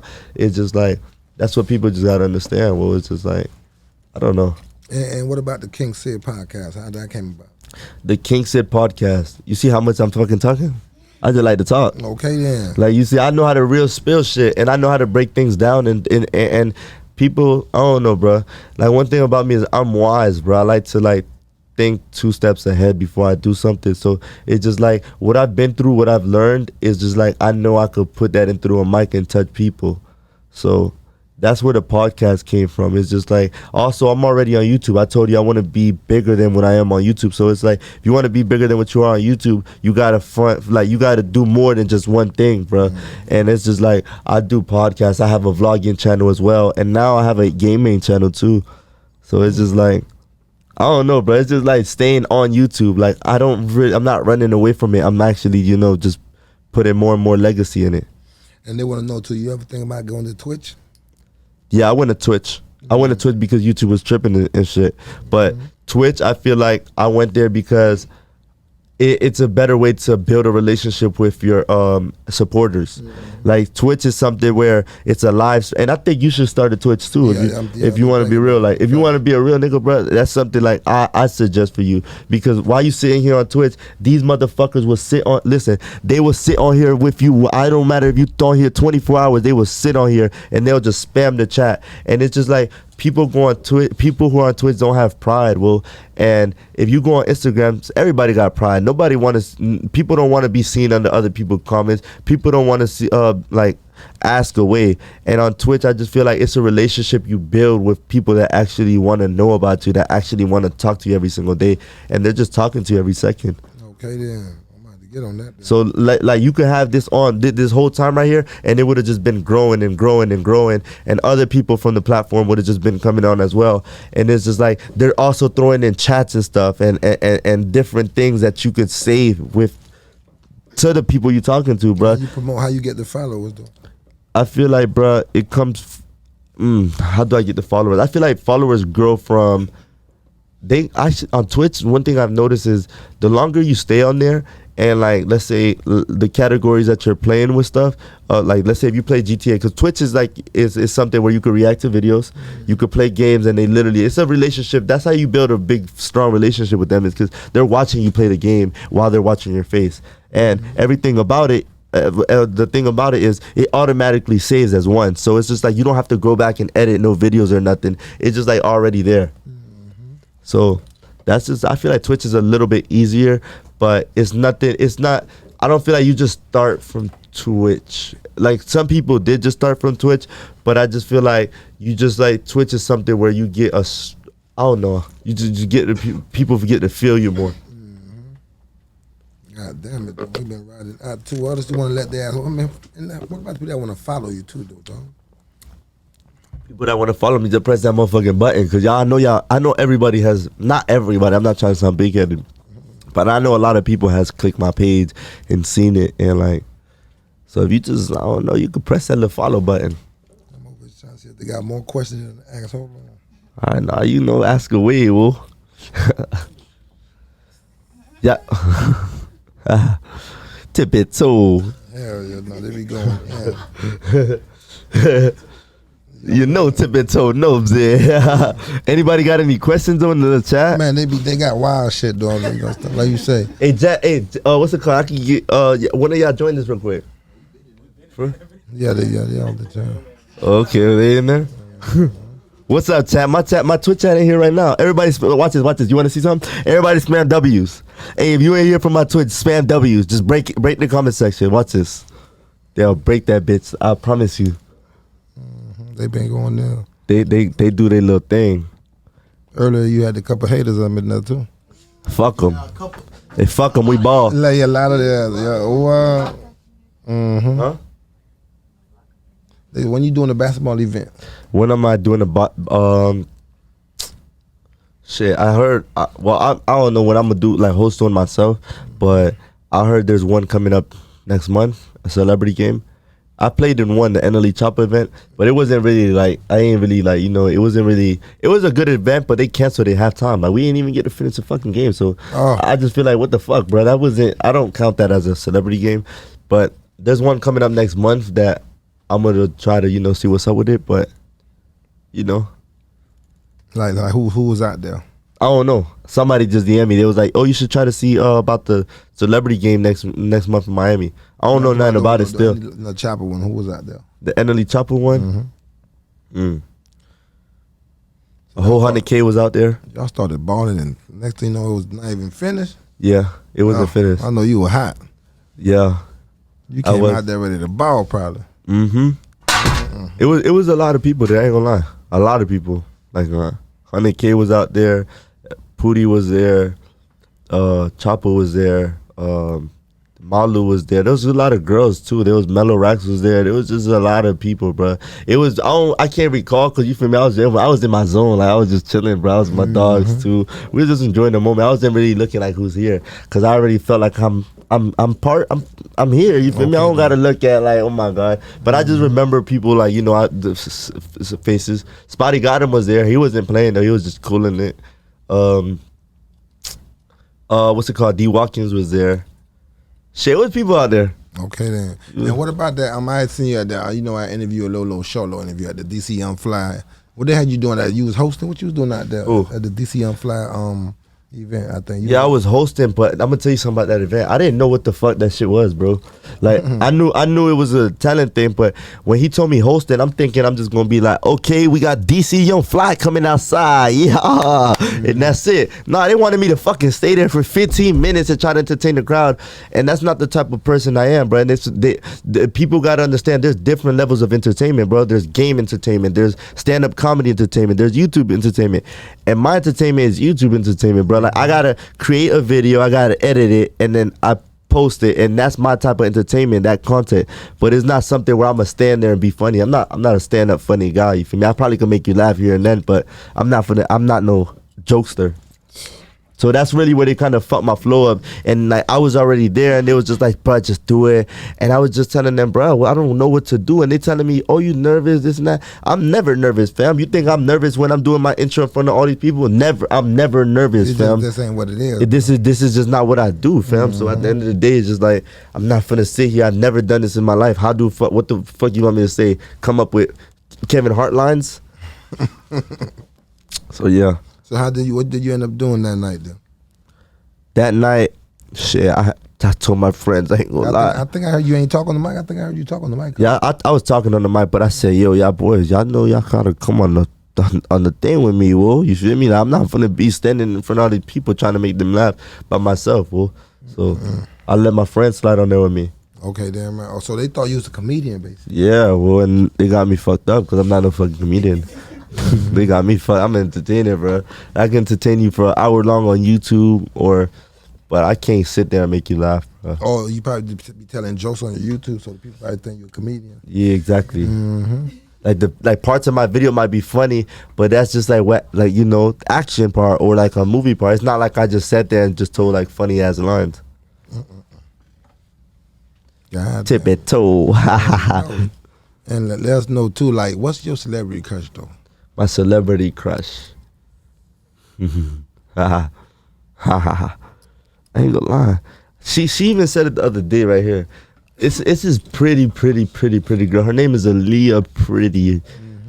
Like she's like a pretty girl. I'm like, damn, that girl fine. She's not really a celebrity, but she knows she pretty, you feel me? Oh, so she's just a regular. She got a little followers and shit, but how many followers she got? I think she got a mail or something like that. She lit. But I got my little shit already. But I'm just telling you, ass so fucking have an answer. Yeah, I'm just saying. I think I ain't know she doing her thing then. Yeah. But would you date somebody on that level though, like with like 1 million followers too? Yeah. And plus, it's good publicity too. I feel like sometimes you just gotta, bro. You right now you gotta be able to match. If I'm gonna be in a relationship, she has to fit up to my standards. I'm not gonna date anybody. So. Well, are you scared of like a girl you're talking to taking all your clout though? Nah. Not saying it's gonna happen. I know that you feel me with the relationship. Nah, because look, one thing about me, fam, and no nigga do this, fam, and I could vouch on this. No nigga does this. I don't give a fuck about tagging no girls. I tag. Look at my story right now. You see all these girls from my Smash Your Pass. They is tagged. Well, nothing takes away from me, fam, because I you know how you've seen how long we've been talking about what we do and this and that. You think just because I tagged them one time or they with me, they could take away my legacy of how many cities, how many people I done inspired, and how much videos I created, how many videos I edited? Nah, fam. So at the end of the day, it's just like, and let's say, one thing about my supporters, I feel like they're so strong about me. It's just like, if I'm done with the relationship, they gonna say fuck the person too, Will. And it's just like, that's how they are, Will. But why you think some people like be scared to tag somebody or be cuffing that tag? Because they insecure about their girl and they don't want other people hitting their girl up. Now, I'm gonna tell you, bro, all these niggas done hit my girl up. You feel me? Like they didn't been trying to be in their DMs and all of that. And I just feel like, bro, it's up to your girl to hold it down, fam. If she don't want to hold it down, then go find the next one, Will. So let's say you see like somebody you know, not like personal, but somebody you know like a rap. Let's say you just say what's up to a rapper. Next thing you know, he and your girl. I don't have that. Are you gonna look at him? But I just feel like I'm gonna tell you something. Look at him regular still. Yeah. What's it called? I don't know. No, you ain't gotta say nobody's name. I'm just wondering, would you look like? Let's say you was about to do some little business with a whoop-de-whoop. You know, artist. Yeah. Next thing you know, you about to slap with your girl that way. Next thing you know, you're like, damn, look at this shit, babe. Yeah. Like, God, he done whoop-de-whoop Tippie toeing the nigga DM already. Yeah, exactly. I've seen that before, and I just feel like niggas put themselves in beef with yourself once they hit your girl up already. Like, nigga, why you started moving funny, nigga? I didn't hit your girl up. You hit my shit up because she ain't reply to you because this and that. Because you trying to get at her don't mean it's gotta be fuck me. You feel me? And that's what niggas do. Well, they want some of your shit. It's fuck you. Like, damn. Yeah, that's how it be. So. But let me hit one of their girls up. Let me go in let me be in their little shit DM. Now they want to start war. Now it's World War III. And I could take their girl. I promise you. Like, I could take their girl. Like, all these niggas, like, I promise you, if I was to hit up their girl, they replying to me. Ah, man. Going down. And being in the game, though, you remember your first time, you feel me, having that menage a trois. Wait, hold on, say that one more time. You know, since you know you in the game now, you feel me? You know, Sid me and all the time. You remember? Did you even have a menage a trois yet? What's that? What you mean? That menage a trois? The menage a trois. Oh. We speaking French. Nah, I ain't had that yet. Nah, you ain't take one. Nah, cause you know I told you about these fucking pretty girls. They so toxic. They don't like to be in competition. Exactly, well, and when I aim for a look, cause look, I could have had that with like just random eaters. You feel me? But that's not what I like, fam. Okay, I like quality. Well, I like that bad shit. You feel me? And that bad shit. Not going. You feel me? Bars. So yeah. So the bad shit don't want to share. Yeah. But I do want one. Touch your nose. Tip it toes. So what about, even we ain't got to bring her name up, but we just gonna hold the chain up. So you ain't even get to turn up with them things. With what? You know, the menage.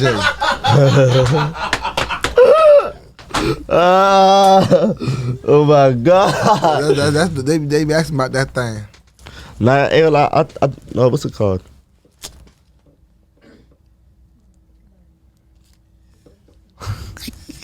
Uh-oh. Be careful now. Huh? She like, think before you speak. I'm Period. done City girl. thinking. City girl, period. Nah. It's going down. What about the studio too? You ain't never dropped nothing too? Boston State Losses. That's one of your songs right there? Yeah. You dropped the video too? Yeah. What we at with them views at? Like 700-800K. Ooh. One song only, the one hit wonder. One hit. Well, that bitch ain't hit. You feel me? We done?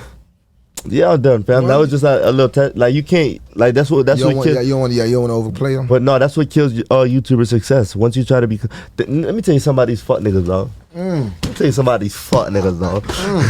These fuck niggas think just because you get a little million followers, just because you get followers, bro. These niggas followed you for YouTube, my guy. Not for rap. Just because you got 1 million followers, 2 million followers don't mean, oh my God, you become a rapper because you buy a chain. Cause that's not what makes you a rapper, my boy. What makes you a rapper is the stories you... Listen, bro, people love rappers right now. And this is why rappers are one of the most loved people in this industry is because people look at what they went through and use that to push them through stuff. And people use music as a as a motivation in everyday life. Like music is one of the strongest things. Like let's say, bro, I could be off right now, and once I play music, bro, and it touched me the right way, you in that vibe now. You in that vibe. And once these niggas think, these YouTubers think it's about the followers and your image. No, that's not what rapping is about. What's about touching people, bro, and making people's vibes different, Will. And one thing about these YouTubers is they think, well, oh my God, I can say anything, I just gotta rhyme. Nah, fam, you don't got no fucking story. You ain't never really went through that struggle, fam. You ain't want to be no rapper. And that's really what these rappers that blow up as rappers, they blow up from the stories they're telling in their songs, Will, and all that good shit. So when you dropped that one song, it was just a little teaser just to see what it was gonna do real quick. Yeah, it was just like a catchy song. It was kind of like more on the Coi Leray side. And I just feel like that's why, I don't know, bro. I feel like, you feel me?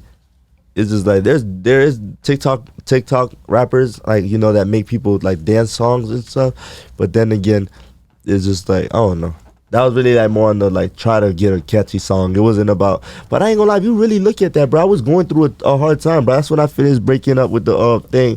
And I feel like that's where that song came from. I feel like those lyrics were literally written through what I was going through. Cause look, bosses take losses, I don't take no losses. Like I was telling myself, even though you feel me, I took a loss, bro. Fuck it, I don't take no losses, bro. And that's really what I was just trying to say throughout the song. It didn't sound good probably, but I think there was a message behind it, and it was just like, that's it. And I was like, can't text back, can't look back. It was just, I ain't gonna lie, it was like some lyrics in there, like, that actually I was writing that actually had a meaning behind it. But yeah. And but what you say to the couple of your friends? I said, man, we want more music though, Sid. Shit, do you get some of those? Shit, I got a lot of rappers you can listen to right now. But do you get some of that? Nah. Or they're like, oh yeah, just we need more videos. Yeah, they like keep. Yeah, we need more videos. Yeah, they probably were mad at you when you dropped that then. Yeah. What it was that?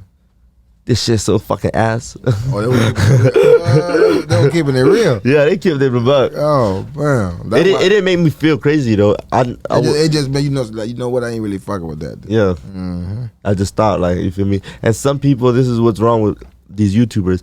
Their pride is over their head. I'm Mr. Oh my God, man, fuck what they saying, bro. They just saying that because they hating. No, they telling you the fucking truth, my nigga. Listen, well, they never told you your fucking video suck. They telling you your song suck because that motherfucker suck.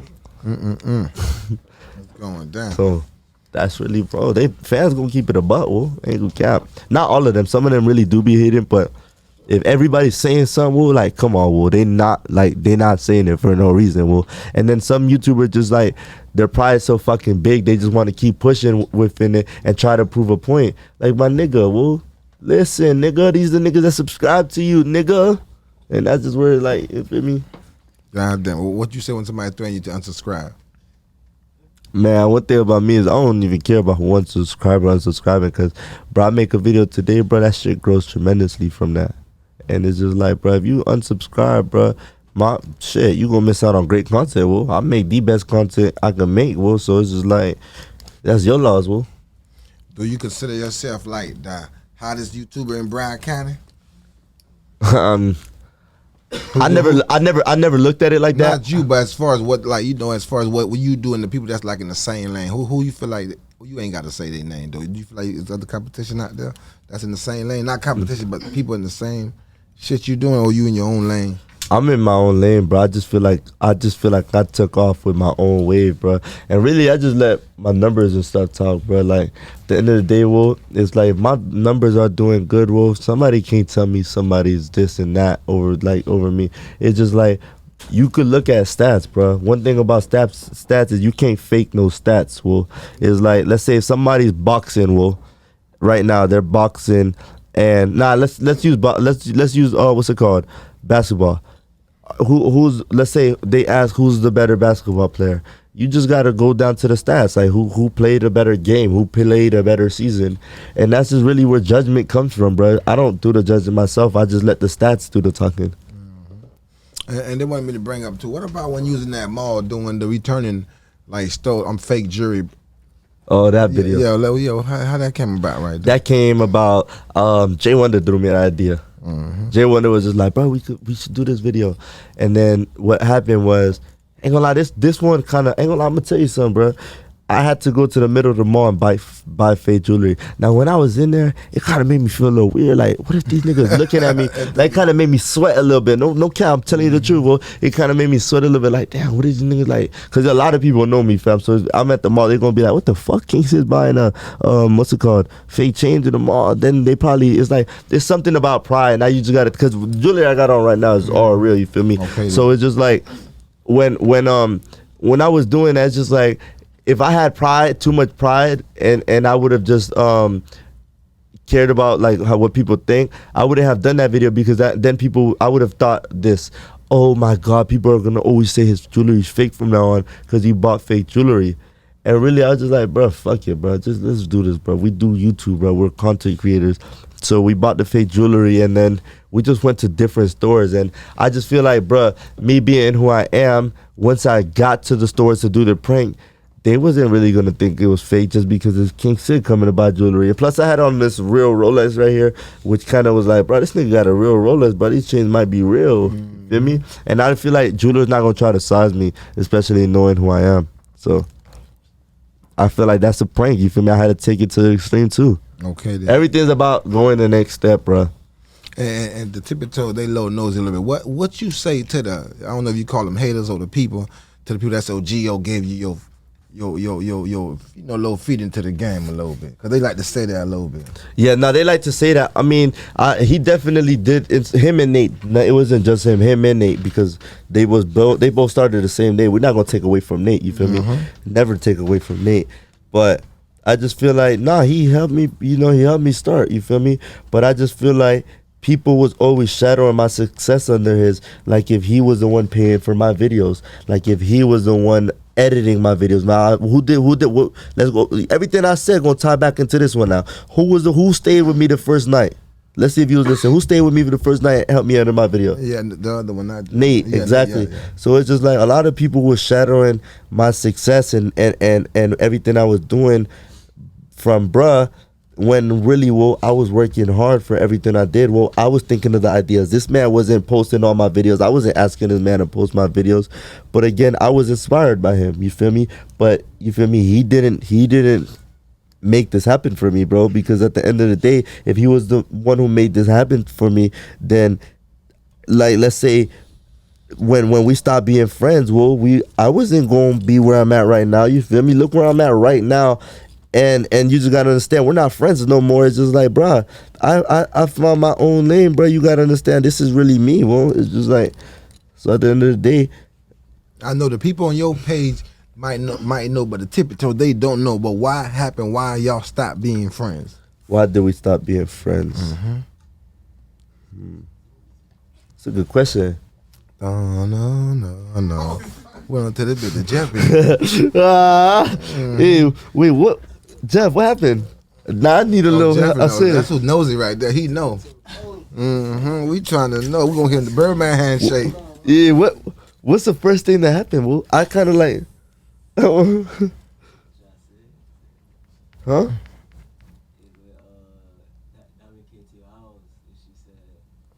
Oh yeah, I think Damn, Diamond done stirred a lot. Yeah, Diamond done started a lot of shit. God damn.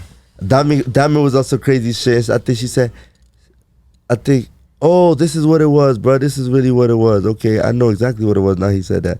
All right, so Diamond was going crazy, blah, blah, blah. And, all right, so Diamond was going crazy and shit. But one thing about it, when I noticed, this is when I knew this man wasn't really my friend or nothing. Well, I was going through everything I was going through with Diamond, and this was one of the hardest times of my life. This was when I'm telling you, there was literally putting sand on top of me and just digging me in a hole.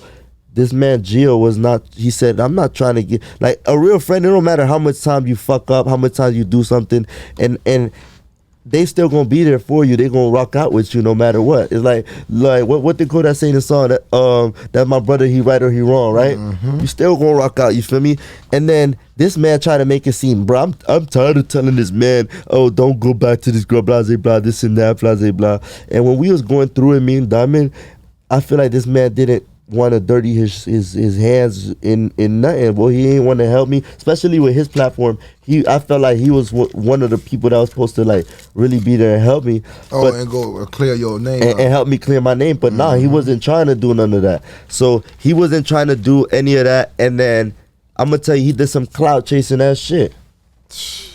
He went and made a video. He said, so I forgot. I don't know how to exactly say it. He wasn't trying. He said he wasn't trying to be in it. Blah blah blah. No nothing. You feel me? It's not his problems. So okay, bad.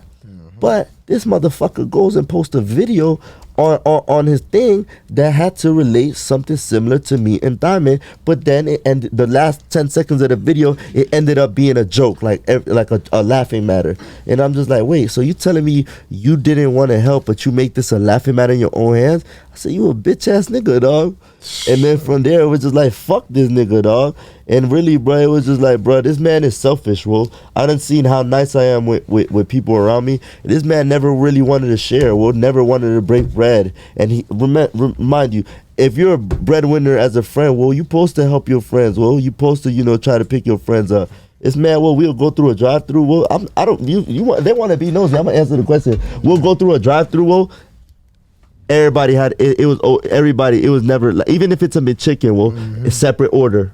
Like I'm talking about like little stuff. Well, like fam, it was just like, bro, this man was very selfish. And like when your friends is the one thing about me, well, is this man wasn't driving, fam. And you feel me? I do everything genuine, well. I don't do nothing to brag about it or anything.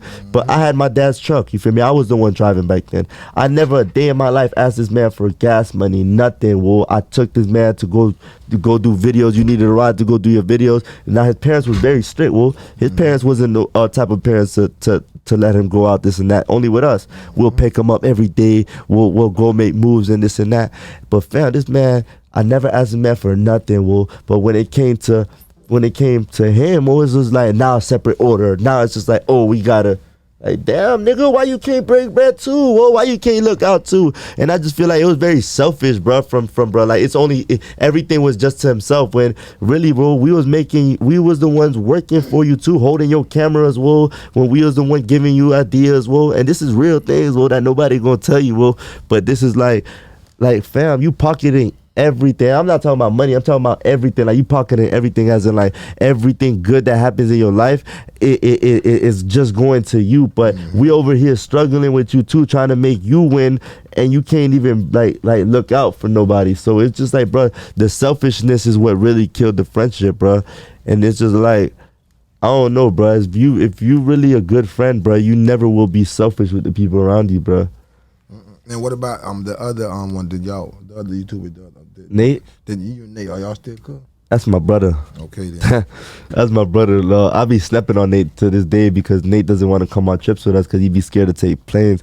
But I was snapping on his ass like, bitch, I just told him the other day, I said, you bitch ass nigga, bro, make this the last trip you miss. Well, I'm not like I ain't gonna lie, Nate shit slowed down a little bit, because deactivation pages and that. No, how you get let us know. You ever got that? Nah. How do you what do you gotta do to get deactivated? Like, do some crazy ass shit. Knock on wood. Dude. Yeah, do some crazy ass shit. Like, Nate is like a crazy guy. Like, he just posts like explicit shit. So I just feel like his shit got deactivated. Shit. He kind of got discouraged and stuff. He stopped for a minute and stuff.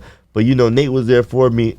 since I started, well, and I told Nate, bro, make this the last trip you missed, well, because you helped me, you was there helping me at it. I was in a group chat like 5 days ago. That's crazy.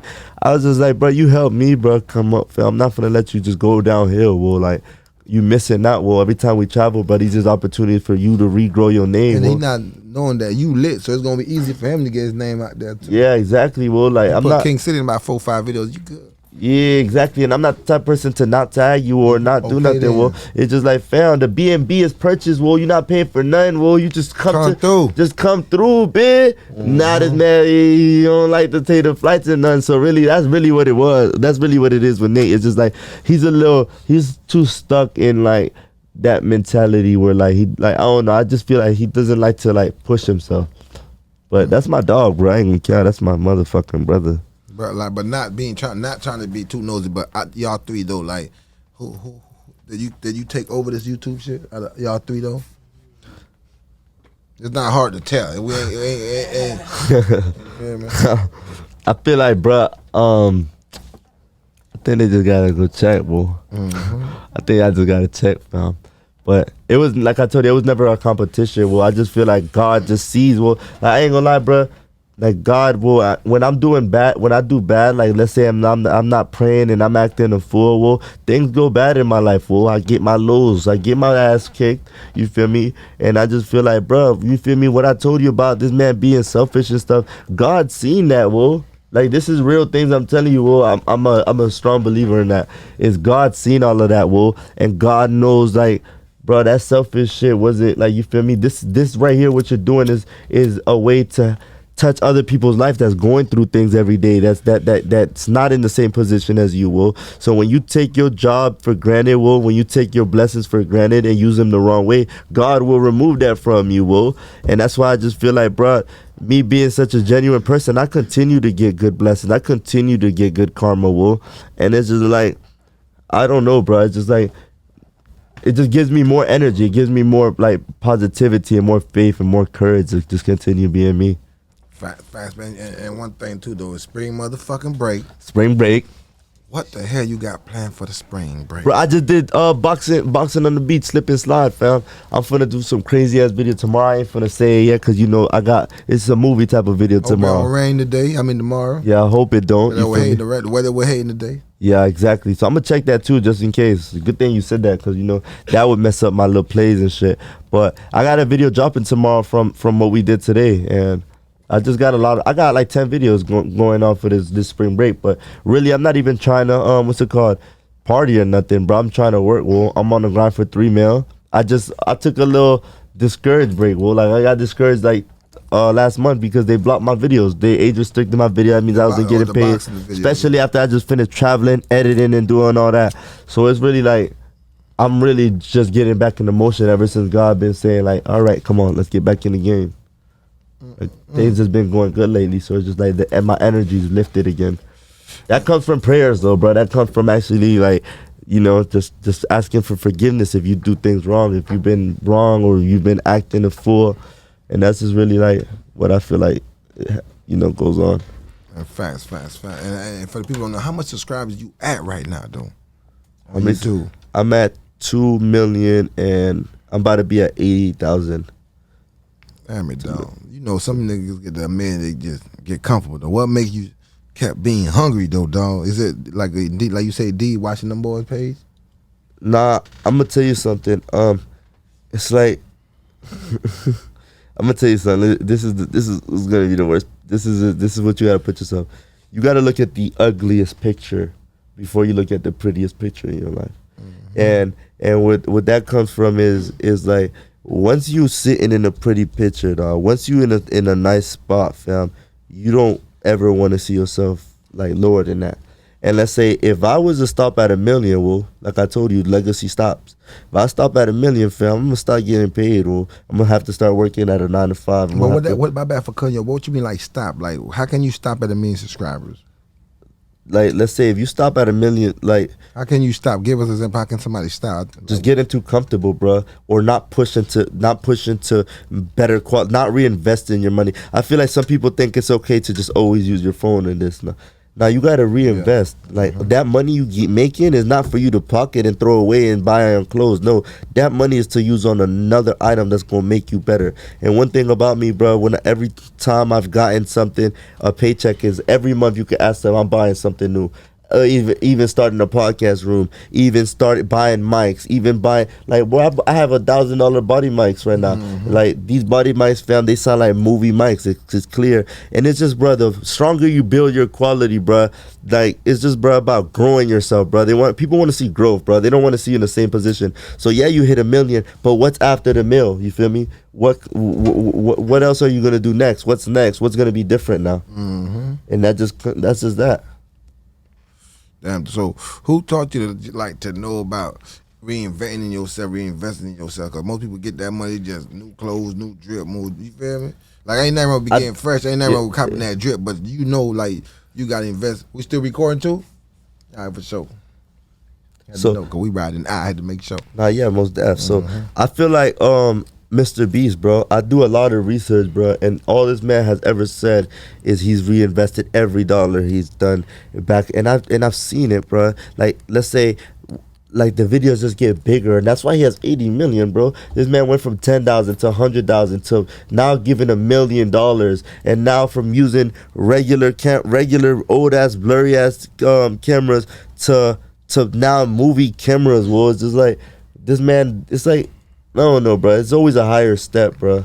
Another thing too, dog, said you give money away to the people. Like some of YouTubers don't even do that. Like, what made you break that bread? What made you give back to the people?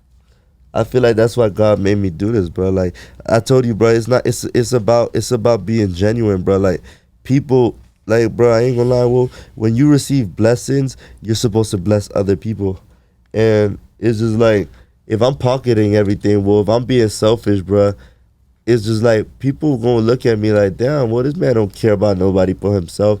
And one thing about you is like, if you're a creator or influencer, you have to have a good heart, bro. Like you have to care about everybody, bro. And if you don't have a good heart, you have to be doing something for people that's helping them go on through each and every single day. Like I said, that's why rappers, you feel me, they probably don't have to give money, but these rappers help people live life every single day that are depressed. Like Rod Wave is one of the most loved artists. You see what he does. He might not be giving money away, but he inspires people through his music. And as a creator, bro, how do you make people's lives better? You feel me? We're not rappers, so what do? You put people in positions to win money. You put people in positions to grow their platforms as well. And that's just what I feel like I've done all throughout. Like in Broward County, I've let a lot of rappers, like low-key rappers and stuff that have never got the chance to just be on my platform and just grow from that. And I just feel like, bro, that's what it's really about. Just being generous, bro. Helping other people grow too. Because at the end of the day, fam, it's like, let me tell you, bro. We go to school. What's at school? Teachers. Those teachers are teaching other people how to be what they want to be, fam. And it's just like we have to be helping other people be what they want to be too, bro. Because it's a chain, bro. The world continues. The world never just stops with you. Motherfucking can't sit. Tip it toe. He said he want to be nosy, feel me? So damn, my dog only promised us an hour, but that nigga gave us overtime. 2 hours up in this morning. What you mean? Hey man, tip it toe. Man, what else you want to let them know before you get out of here, though, dog? Hey man, just subscribe to the channel, man. You know, 3 mil, bro. And let them know the channel for the people. Even though we all know the channel, but let them know for the people that don't know the channel. Hey, King Sid, bro, and that's CID, man. Y'all make sure y'all go subscribe, though, bro. We been on here for 2 hours, bro. I enjoy every second, fam. I hope y'all learn from, whatever we talked about. I wasn't talking bad about nobody, fam. Y'all was nosy. I answered the questions, fam. So that's what we came out here to do, bro. So y'all stay positive, though, bro, and be genuine, bro, because at the end of the day, fam, look, bro, back when I was watching WWE, fam, I used to hate them motherfuckers that would not shake nobody's hand down the ring, bro. Like, bro, you're not too big for nobody, well, everybody's the same person. You're not a fucking robot. Okay. You was a human being just like everybody else, so just be nice, bro, and nice things will happen to you. Tip and toes, you already know what it is. Let them know one more time who my guest was, baby. Man, it's your boy King Sid, man. What you mean? Yeah. Tip and toes, touch your nose. Okay then, until next time. Glee, see you. Okay,